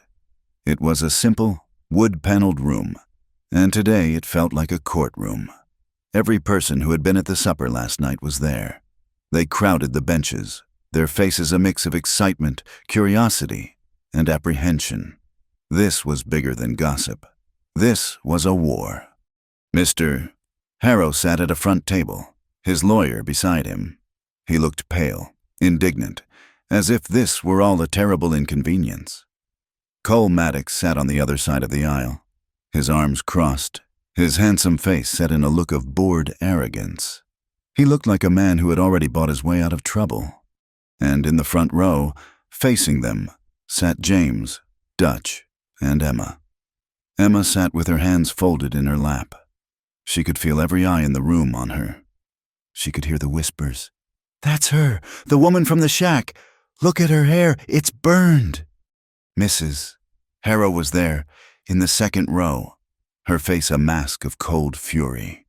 She stared at Emma, her gaze a physical weight, meant to crush her. Marshal Thorne called the room to order. He laid out the facts, the fire, the capture of Pike, the accusation. Pike was the first to testify. He was terrified. He looked at Maddox, who gave him a small, deadly glare. He looked at James. He looked at the grim faces of the ranch hands lining the back wall. He told his story, his voice barely a whisper. He told of Maddox paying him to lose the box of tally tags, paying him, handsomely, to set the fire. He said no one would get hurt, Pike whispered, tears in his eyes. He said it was just a barn, just some old papers. He said the bank would take the land, and Mr. Colton, he would just go away. A low, angry murmur went through the room. Cole Maddox stood up, his chair scraping. This is a lie, a preposterous story from a half-wit ranch hand. He probably set the fire himself, drunk, and now he is trying to blame me to save his own skin. Sit down, Mr. Maddox, the marshal said. And as for this lost set of tags, Maddox sneered. That is just poor management. Colton is desperate. His note is due. He is blaming me for his own failure. My ledgers are not burned, James said, his voice clear and loud. He stood up. They are right here. He pointed to the iron safe. And they were saved, not by me, by Miss Hale. All eyes turned to Emma. Mr. Harrow, James said, his voice like cold steel. You demanded an audit. You will have it, right here, right now. I demand you bring your bank's ledgers, the ones detailing my collateral, and we will compare them, line by line, against my master books, in front of this entire town. Mr. Harrow's face went from pale to a sickly gray. His lawyer whispered frantically in his ear, this was not part of the plan. The plan was that the books would be ashes. This is irregular, Harrow stammered. It is justice. A voice called from the back. It was another rancher, one who had also felt the bank's pressure. Let's see the books. The marshal nodded. Go get your ledgers. Mr. Harrow, we will wait. The 2-hour wait was the most tense the town had ever known. When the bank's books arrived, the comparison began. James and Dutch, with the marshal looking over their shoulders, read from their soot-stained ledger. The bank's clerk read from his clean one. They matched, every head of cattle, every new calf, every asset. James Colton was not bankrupt. He was solvent. He was strong. The rumors of mismanagement were lies. Mr. Harrow was sweating. He wiped his face with a silk handkerchief. This is, as you can see, the bank was merely doing its due diligence. You were trying to steal my land, James said, his voice low. I object, Harrow's lawyer shouted. And you, James said, turning his full, cold anger on Cole Maddox. You used arson to do it. So, you have no proof, Maddox shouted, his arrogance cracking. Only the word of that coward. We have his confession, Marshal Thorne said. And we have a motive. You have been buying up land on Mr. Colton's border for a year. You wanted his west pasture. This is outrageous. Maddox looked around the room, looking for support. He found none. The faces of his peers were cold. Then Mrs. Harrow stood up. Her voice was shaking, not with fear, but with venom. And what of her? She cried, pointing a gloved finger at Emma. Are we to ignore this? This arrangement? This entire town knows what she is. This woman, this tramp. She is at the heart of this, a honey trap. As I heard, a desperate poor woman placed in his house to influence these proceedings. It is a moral disgrace. The room went dead silent. This was the attack Emma had feared. This was the knife to her heart. She felt James start to rise beside her, his face a mask of thunder.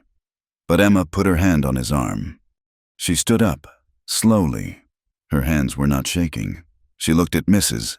Harrow. She looked at the faces of the women who had scorned her. She looked at the men who had whispered about her. "My name is Emma Hale," she said. Her voice was not loud, but it was clear as a bell. It carried to every corner of the room.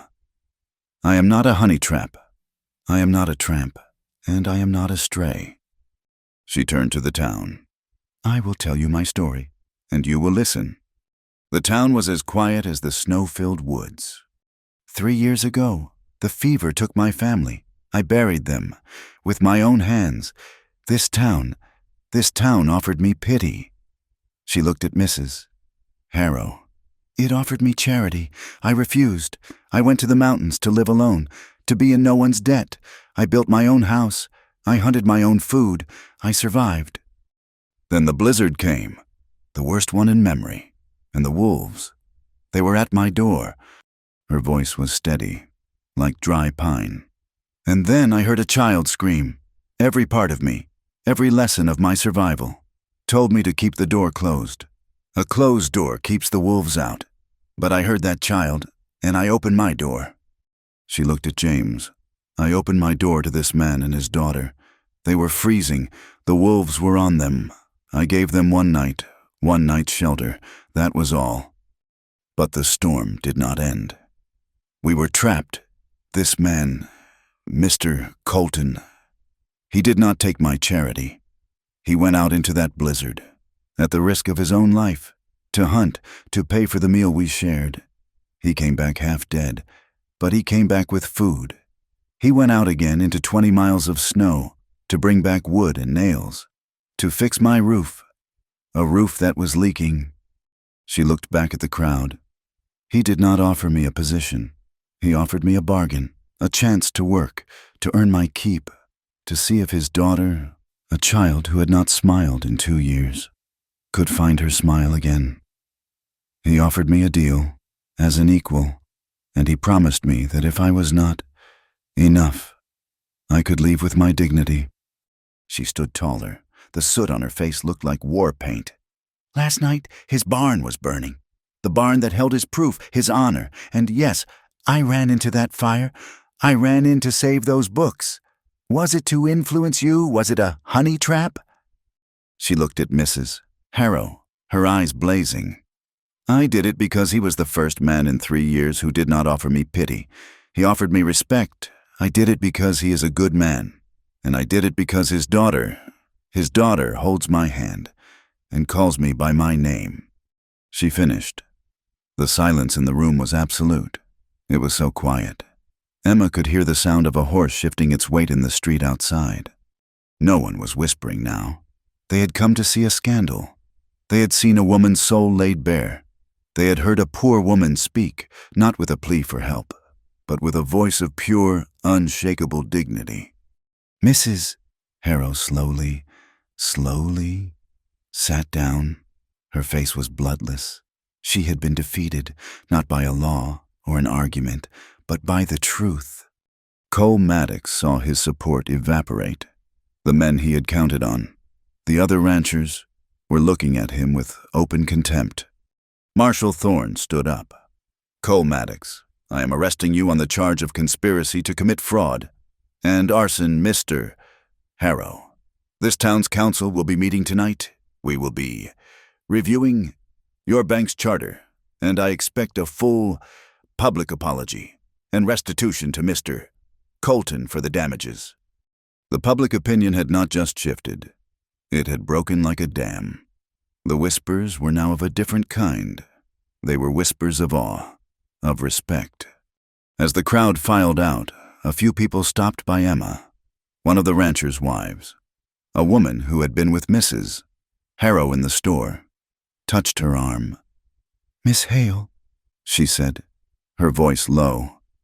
I am truly sorry. What you did, that was bravery." Another man, one of the shopkeepers, just nodded. "Ma'am," he said, and he tipped his hat. It was a gesture of deep, profound respect. Emma accepted their apologies. She nodded, but she did not bow. She did not curtsy. She stood on her own 2 feet. Justice on the frontier was not a clean, polished thing. It was messy. It was born of hardship and violence. But it was real. It was the truth, pulled, hot and smoking, from the ashes. They rode back to the ranch as the sun was setting. The smoking ruins of the barn were a dark smudge against a brilliant red sky. They were exhausted, but they were not defeated. James and Emma stood on the porch of the main house, the same porch where she had hidden in shame, the same porch where he had kissed her. Sarah was inside, finally, blessedly, asleep. "You were," James said, his voice rough. "You were magnificent." "I just told the truth," Emma whispered. She was shaking, the strength that had held her up in the town hall finally leaving her. "You told your truth," he said. He took her hands. They were raw. One of them blistered from the fire. He held them gently. "I asked you to come here," he said, his voice low. "To be a housekeeper. I offered you a job." He looked at her, and his blue eyes were full of a light she had never seen before. "I am not offering you a job now. I am not inviting you. I am asking. No, I am begging." He did not kneel. He did not need to. He stood in front of her, his equal. "Emma Hale, stay with me. Not for Sarah. Not for the ranch. Not for my reputation. Stay for us. Stay for this. Stay. And build a home with me."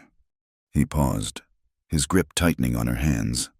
"Make a family with me. Be my wife." The words hung in the cold night air. Be my wife. They were heavier than the iron safe. They were more terrifying than the fire. Emma Hale stood on the porch, her hands still raw, her face still smarting from the heat. She looked at James Colton. He was not a savior. He was not a prince. He was a man, stained with soot, his eyes weary, asking her to take the greatest risk of all. She looked past him, at the smoking skeleton of the burned barn.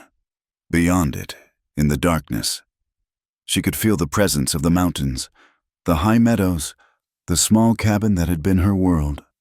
Her creed, the one she had built from her parents' graves. A closed door keeps the wolves out. She had lived by that law. She had built her walls thick. She had survived. But she had been wrong. She had opened the door, and the wolves had come. They had come on 4 legs, their eyes yellow in the snow, and they had come on 2 legs, dressed in silk, their voices sharp with judgment. But opening the door had not destroyed her. She had fought the wolves, the 4-legged kind. She had scared off with a rifle, the 2-legged kind. She had faced with the truth, and she had won. She realized her cabin had not been a fortress. It had been a prison. It had kept her safe, but it had kept her small. It had kept her from the pain of living, but it had also kept her from the joy. She looked back at James. He was waiting. His patience was a physical thing. He did not demand, he did not command. He asked, he offered. She was still afraid. The girl from the shack, the woman with no family, no money, no name. Was love enough? Was it a strong enough roof to hold back the storms of the world misses? Harrow would always hate her.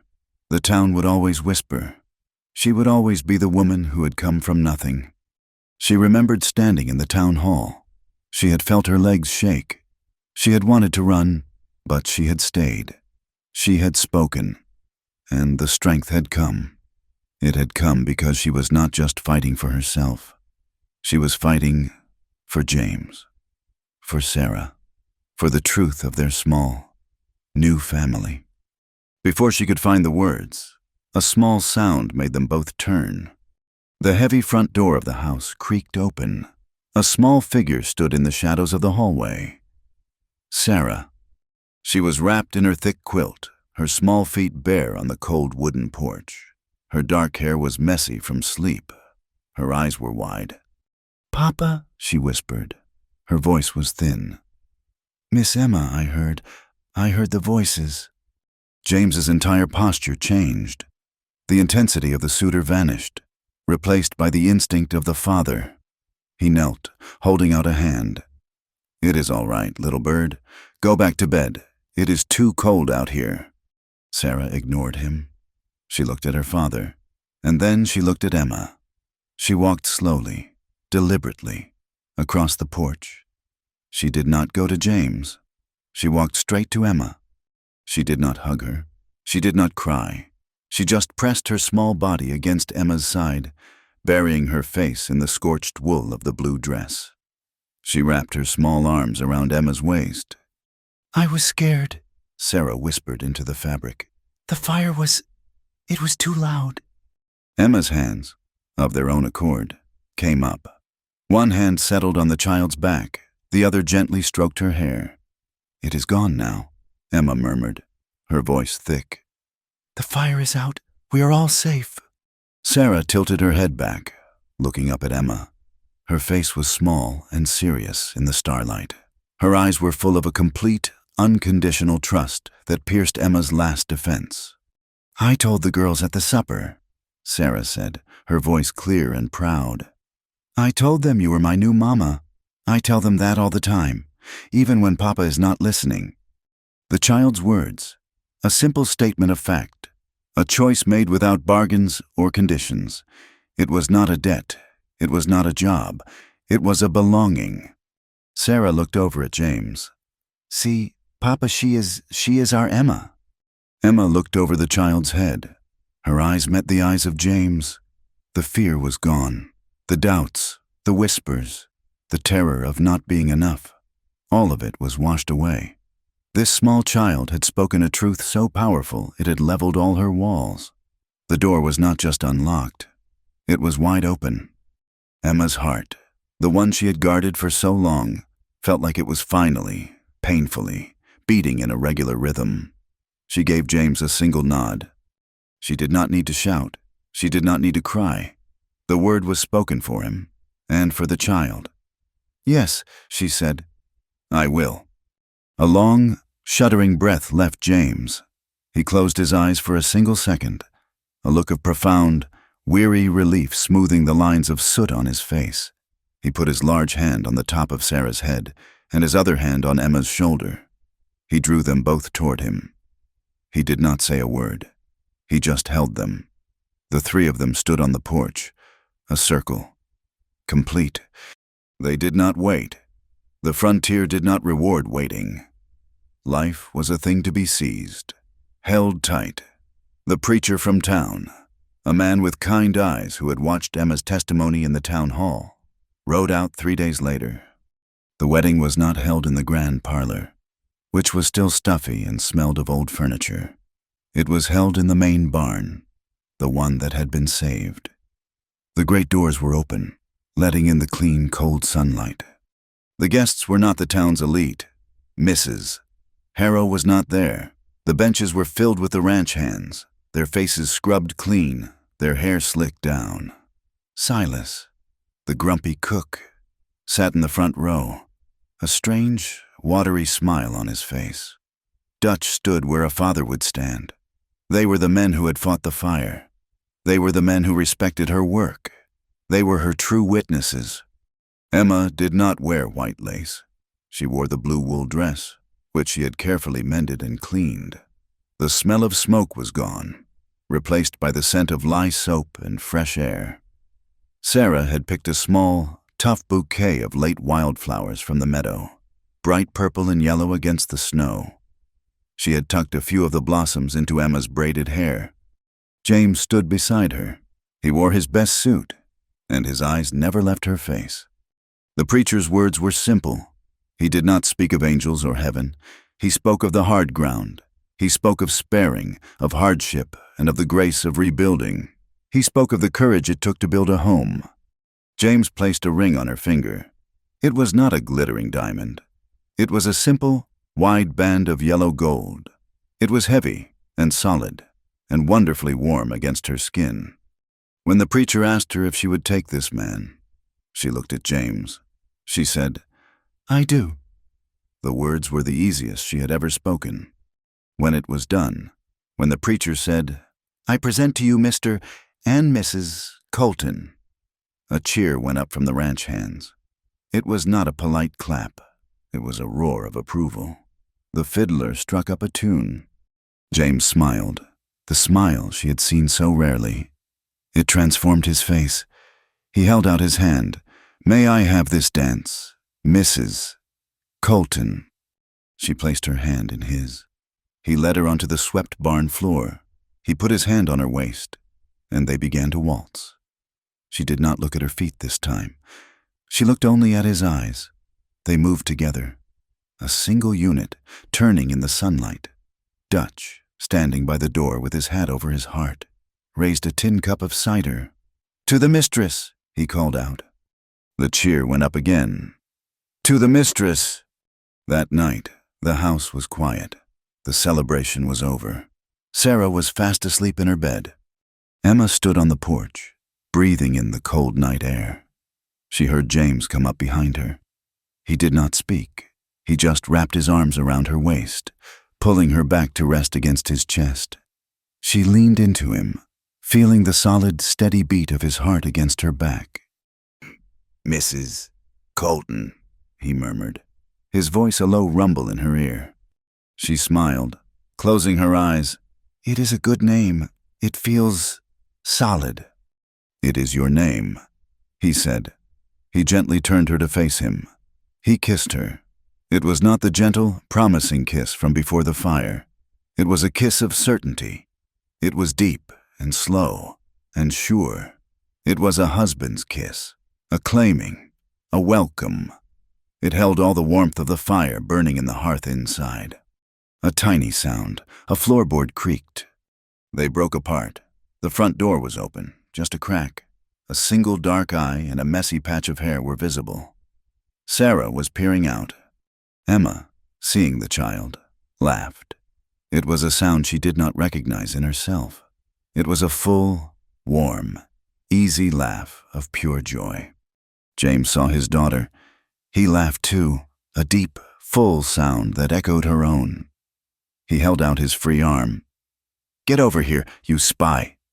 Sarah giggled and ran out, launching herself at them. James swept her up in his one arm, settling her on his hip. He kept his other arm securely around Emma's waist. Sarah threw her arms around both their necks, one for each. "Now," Sarah said, with deep satisfaction. "Now it is right." James looked at his wife. Emma looked at her husband, and at the child she now called her own. They stood in the cold starlight, a family made not of blood, but of fire and snow, and a door that had been opened. They went inside. Emma turned to close the heavy door. She set her old, worn boots on the mat. James set his large ones next to hers. A moment later, a third, tiny pair of boots was placed beside them. 3 pairs, in a neat row. The next day, James took her to his new office. It was a temporary setup in the spare bedroom until the barn could be rebuilt. The soot-stained iron safe was against the wall. He opened it. He took out the master ledger, the book she had saved. He opened it to the first page. At the top, in neat black ink, it read Colton Ranch, proprietor James Colton. He took a pen, dipped it in the inkwell. He drew a single, thick line through the last 2 words. Beside it, he wrote, "Proprietors James and Emma Colton." He handed the pen to her. "It is yours, Emma. Half of it, half of everything. You are my partner." She took the pen. Her hand was steady. She looked at the words. Then she signed her name, Emma Colton. She was not a guest. She was not a housekeeper. She was not a gold digger. She was the mistress of the ranch. She was his equal. The fear, the old, cold fear of the girl in the shack, was gone. It had burned away in the fire. She was no longer a woman defined by what she had lost. She was a woman defined by what she was willing to build. That afternoon, he unrolled a large map on the dining table. It was a map of the valley. showing the grazing lands, the water sources, the fence lines. "Maddox is finished," James said, his voice flat. "His land will be sold by the marshal to pay his debts. We can buy it, or we can use the money to rebuild and expand the north pasture. We need a new plan for the spring." He looked at her, his head tilted. He was not telling her, he was asking. Emma studied the map. She remembered the lay of the land from her rides. She put her finger, the one with the new gold ring, on a section near the river. "The water's better here," she said, her voice sure. "And the grass is richer. If we move the spring calves here, they will be stronger. We can rebuild the storage barn over here, away from the main house, closer to the stable." James looked at where she was pointing. He looked at her. He nodded, a slow smile spreading across his face. "We will," he said. They bent over the map together, their heads close, planning their future. They were not just surviving, they were building. The world did not stay still. The consequences of the fire and the inquest rippled out from the town hall and changed the shape of the valley. Cole Maddox was gone. His land, seized by the marshal for his debts, was sold at public auction on the town hall steps. James Colton was there. But he did not bid. He had his own ranch to rebuild, his own honor satisfied. He did not need the land of a defeated enemy. Mr. Harrow remained at his desk in the bank, but he was a man hollowed out. The town council, led by other ranchers and the shopkeepers who had witnessed Emma's testimony, now formed a citizen oversight committee. They reviewed the bank's charter. They audited the bank's books. Mr. Harrow was a king in name only, his power to squeeze the valley broken. Mistress Harrow, his wife, was seen less often. When she was, her sharp, judgmental voice was quiet, her opinions no longer the law of the street. She nodded politely, her face a mask, and hurried on. The town had seen true quality, and it was no longer impressed by silk. The new season on the Colton ranch began not with a party, but with an act of grace. Emma, now the undisputed mistress of the house, did not use her new position to host the ranch wives who had once scorned her. She opened her home. She called it the Sunday long table. Every Sunday, after the preacher had finished his service in the newly reopened town chapel, the kitchen at the Colton ranch was filled with the smell of roasting beef and fresh bread. Emma, with Silas and the kitchen girls, now her loyal lieutenants, prepared a feast. They pulled the great oak table from the dining room into the main hall, adding benches and planks until it stretched nearly the length of the room. The single ranch hands came, their faces scrubbed, marveling at being served at the main table. The old trapper who lived up the creek, smelling of pine and smoked leather, was given a place of honor, and the widows from town, the women who lived on small pensions or took in mending, were driven out in the ranch wagon. They came shyly at first, and then with a quiet gratitude.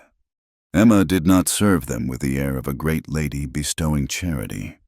She served them as she had served James in the cabin, as an equal sharing what she had. She cut the bread, her hands sure and strong. Sarah, her small face serious, would place the tin plates and forks. She was learning a new kind of social grace, one measured in full bellies and warm welcomes, not in the number of forks.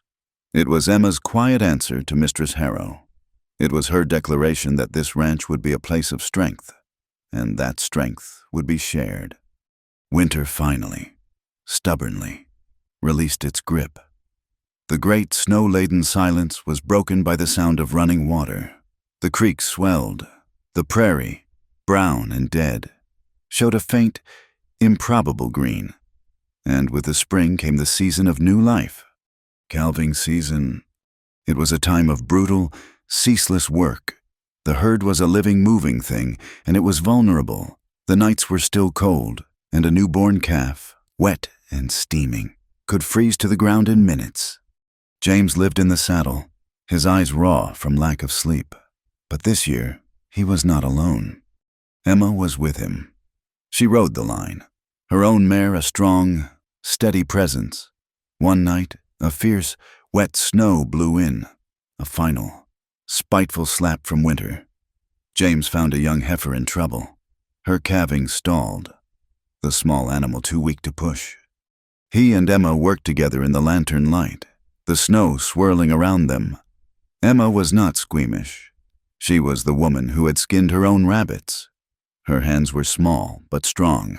She followed James's low, urgent instructions. They worked as a team. It was a long, terrible hour. They were both covered in mud and sweat, their breath smoking in the cold. Finally, with a great, shuddering groan from the mother, the calf was born. It lay on the snowy ground, still, not breathing. James sighed, his shoulders slumping. "It is gone." "No," Emma said. She grabbed a rough burlap sack from his saddle. She knelt in the mud, ignoring the cold, and began to rub the small, limp body. Her movements hard and fast, trying to force life into it. "You are not leaving," she whispered to the small, dark shape. "Not tonight. You will live." She worked, her arms aching, until the small creature gave a sudden, gasping cough. It shuddered. It lifted its head, its eyes dark and confused. James stared. He looked at Emma, her face smeared with mud, her hair stuck to her cheek, kneeling in the dirt. He had never seen anything so beautiful. He helped the small creature to its wobbly legs. He guided it to its mother. The spring, for their family, had truly begun. The partnership that was born in the calving fields moved into the house. The rebuilt office, near the new storage barn, was their shared space. Emma, who had only ever kept the accounts of her own small life, now learned the business of a great ranch. At night, after Sarah was asleep, James would spread the ledgers on the table. He did not patronize her. He taught her, his partner. He showed her the lines of credit, the cost of feed, the accounts for seed and new equipment. He found her mind was sharp. She saw patterns he missed. She was frugal, but she was not cheap. She understood value. One night, he was weighing a decision. "Dutch says we need a new bull for the North herd. The line is getting thin. He wants me to buy the prize bull from the Rafter T Ranch. It will cost $500. Emma looked at the numbers. She was quiet for a long time. Then she put her finger on a different column. "We could buy the Rafter T bull," she said, her voice thoughtful. "Or we could buy 2 younger bulls from the Miller Ranch. They are from a good line. They cost less, and we could improve 2 herds at once. We do not need a prize. We need strength and depth." James looked at her. He looked at the numbers. He thought for a moment, and then a slow, deep smile spread across his face. "Depth," he said, as if testing the word. "You are right. You are absolutely right." He made a note in the ledger. He was learning to step back, to make room for her voice. It was her ranch, too. Their new strength rippled back into the town. Emma and James, remembering the preacher who had married them, gave a quiet, anonymous donation.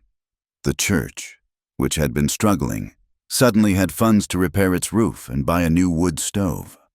For the children of the ranch hands, who were too far from town to attend the regular school, Emma started a small class.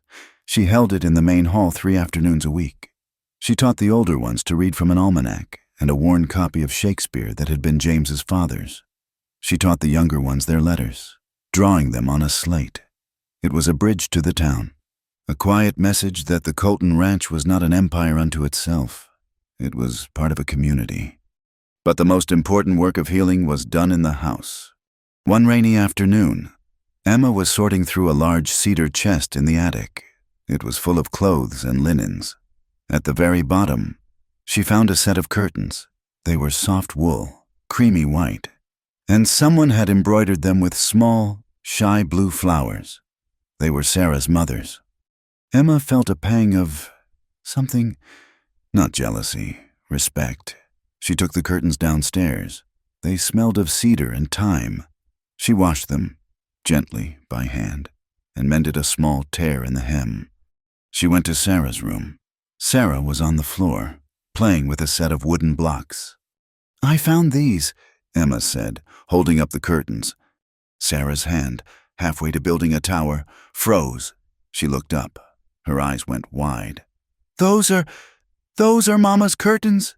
She made them for my room." "I know," Emma said. "They are beautiful." "Papa took them down," Sarah whispered. He said it made him too sad to see them." "He was sad," Emma agreed. "But that does not mean they should be forgotten." She went to the window. "Shall we hang them back up where they belong?" Sarah did not speak. She just nodded, her small face full of a deep, complicated emotion. Together, the two of them stood on stools. They took down the plain, functional curtains Emma had put up. They slid the newly cleaned wool onto the curtain rod.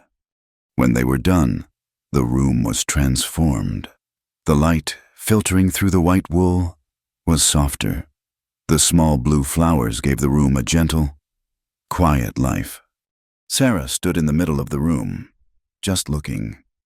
She went to the window and touched one of the embroidered flowers. "Thank you," she said, her voice thick. Emma put her hands on the child's shoulders. "We do not erase the people we loved," she said softly. "We make room for them. Your mother will always be a part of this room, and a part of you, just as she is a part of your father." Sarah turned and wrapped her arms around Emma's waist, burying her face. "I love you, Mama Emma," she said. Emma held her heart full.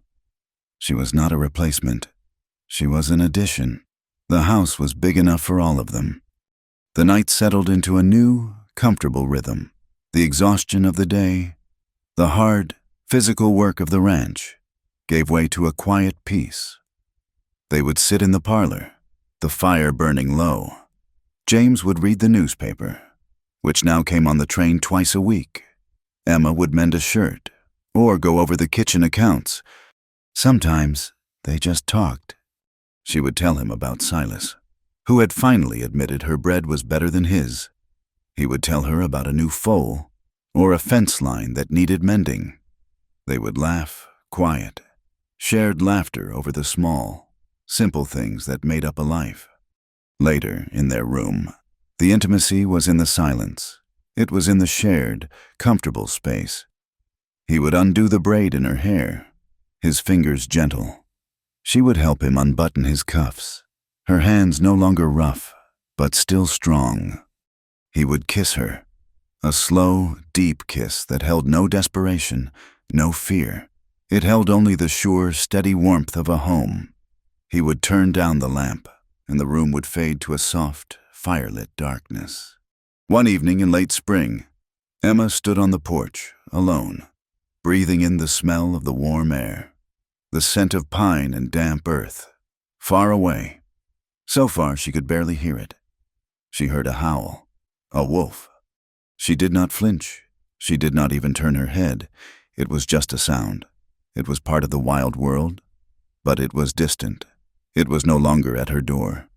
She looked at the great front door of the ranch house. It stood wide open to the warm night. The next morning, after the Sunday table, she was clearing the plates. She went out to the porch. On the top step sat a small, clumsily wrapped package. She opened it. Inside, nestled on a piece of cotton, was a small, hand-carved bird.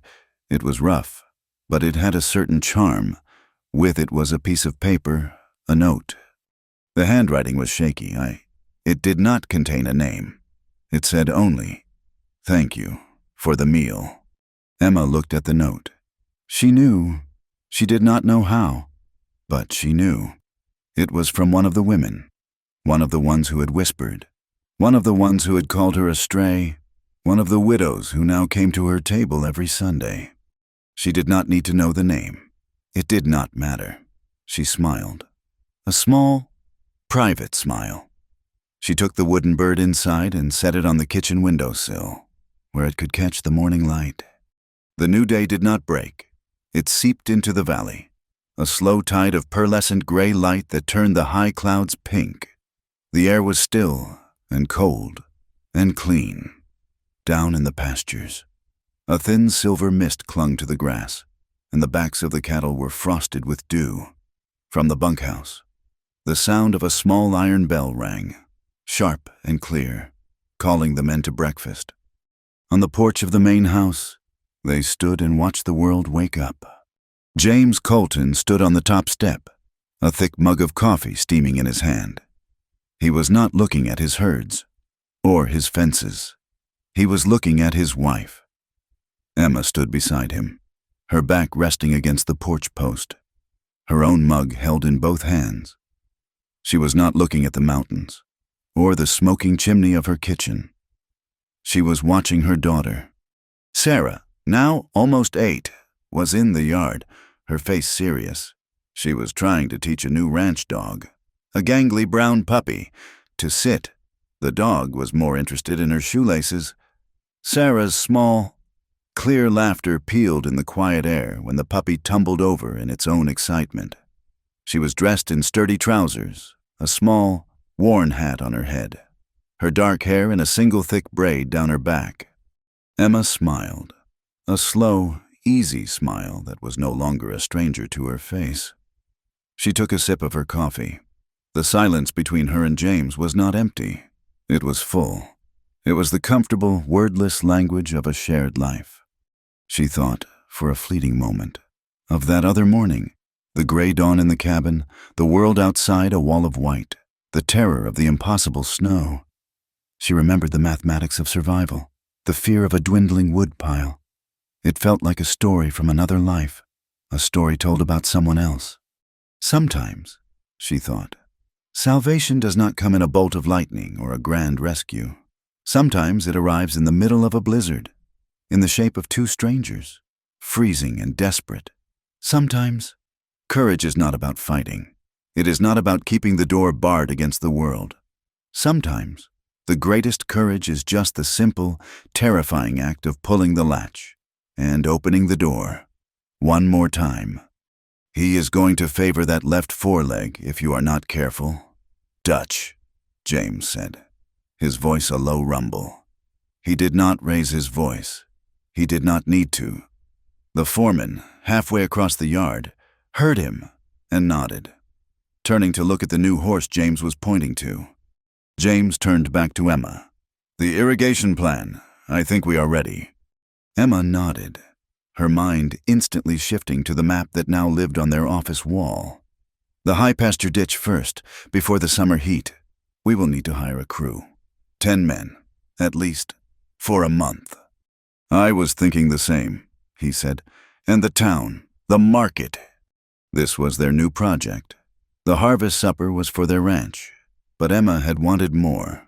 She had seen the small farmers, the ones with only a few acres, struggle to sell their goods in town, always at the mercy of the general store's low prices. The Colton Fair Market, Emma said, tasting the name. We sponsor it. We build the stalls in the open space by the church. We do not charge for them.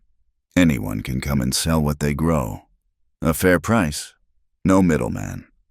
Harrow will not like it, James said, a shadow of a smile in his eyes. Harrow does not have to like it, Emma replied, her own smile matching his. It is not his town, not anymore. This was the new shape of their wealth. James had always been rich in land and cattle, but Emma had taught him a new kind of currency. He had learned that true power was not measured by the silver in your bank vault. It was measured by the strength of the community you built. It was measured by the number of hands you helped pull up. The Sunday table, the winter school, the fair market. This was their real ledger. The year turned. The ranch did not just recover. It thrived. The new bulls, the ones Emma had chosen, brought a new, stronger line to the herds. The rebuilt barn, set exactly where she had planned, was solid and efficient. The irrigation ditches, dug by a crew of men who were paid a fair wage and fed from her kitchen, brought water to pastures that had always been dry by August. The ranch was not just bigger, it was smarter, it was stronger. The true legacy, however, was not in the land. It was in the small girl who was growing up in the heart of it. Sarah's world was no longer small, or quiet, or fearful. It was wide and loud and full of life. She grew. The thin, watchful child of the blizzard rounded out. Her face was brown from the sun. She lived in both worlds, her mother's and her father's. In the mornings, she would ride out with James, her small pony, Patches, struggling to keep up with his long-legged stallion. She learned to read the sky for weather. She learned the tracks of animals. She learned to ride, not as a gentlewoman, but as a rancher's daughter, her seat firm, her hands light. From her father, she learned the weight of a promise. She learned that your word was the only thing you truly owned. In the afternoons, she belonged to Emma. She would come into the kitchen, smelling of horses and dust, and scrub her hands. She had her own small stool, her own small bowl. She learned to knead dough, her small hands covered in flour. She learned the smell of baking bread, the sharp, clean scent of lye soap, the complex arithmetic of pantry ledgers. From her mother, she learned the quiet strength of making a home. She learned that kindness was not a weakness. It was a foundation. She was whole. She was loved, completely and unconditionally. She had the integrity of her father and the compassionate fire of her mother. She was the best of both of them. The seasons turned again. The high, sharp blue of autumn returned. The first cold snap came, a reminder of what was to come. The ranch hands worked, stacking the last of the cut hay, checking the seals on the new barn. The rhythm of preparation was underway. Winter would come again. It always did. That evening, Emma stood on the porch, watching the sunset. The air was cold. She pulled her shawl tighter. She heard the wind, a low whisper in the distant pines. It was a sound that had once terrified her. Now, it was just the sound of the season changing. She was not afraid. The cold held no power over her. She looked at the ranch house. It was solid. The roofs were sound. The pantry was full. The great woodshed was stacked to the rafters with seasoned pine and oak. Inside, a fire burned in the hearth, its light a warm, yellow square in the window. She had her roof, she had her fire, and she had her faith, not in a distant God, but in the man inside, and in the child, and in the strength of her own hands. She turned to go inside. The front door was open, as it always was until the last light faded. By the door, on a row of heavy iron pegs, hung the family's hats. On the left, James's. It was a wide-brimmed, practical hat, stained with work and weather, its shape defined by his hand. In the middle, her own, a simpler, round-brimmed hat, the one she wore to ride out or to work in the garden. And on the right, a third, smaller hat, Sarah's. It was dusty, a small feather tucked into the band, the brim already bent out of shape from being thrown on the ground. 3 hats, 3 sizes, 1 family, they hung in a straight, simple, perfect line. Emma smiled. She went inside, to her husband and her daughter, and closed the door against the coming night. The wolves are far away. The cold has passed. And every morning, they woke up in a world made new by kindness. Thank you so much for listening to our story. Please comment with where you are listening from so we can all connect and share our thoughts. And do not forget to subscribe to our channel Wild West Night, like the video, and support us further by pressing the hype button so this story can be heard by more people.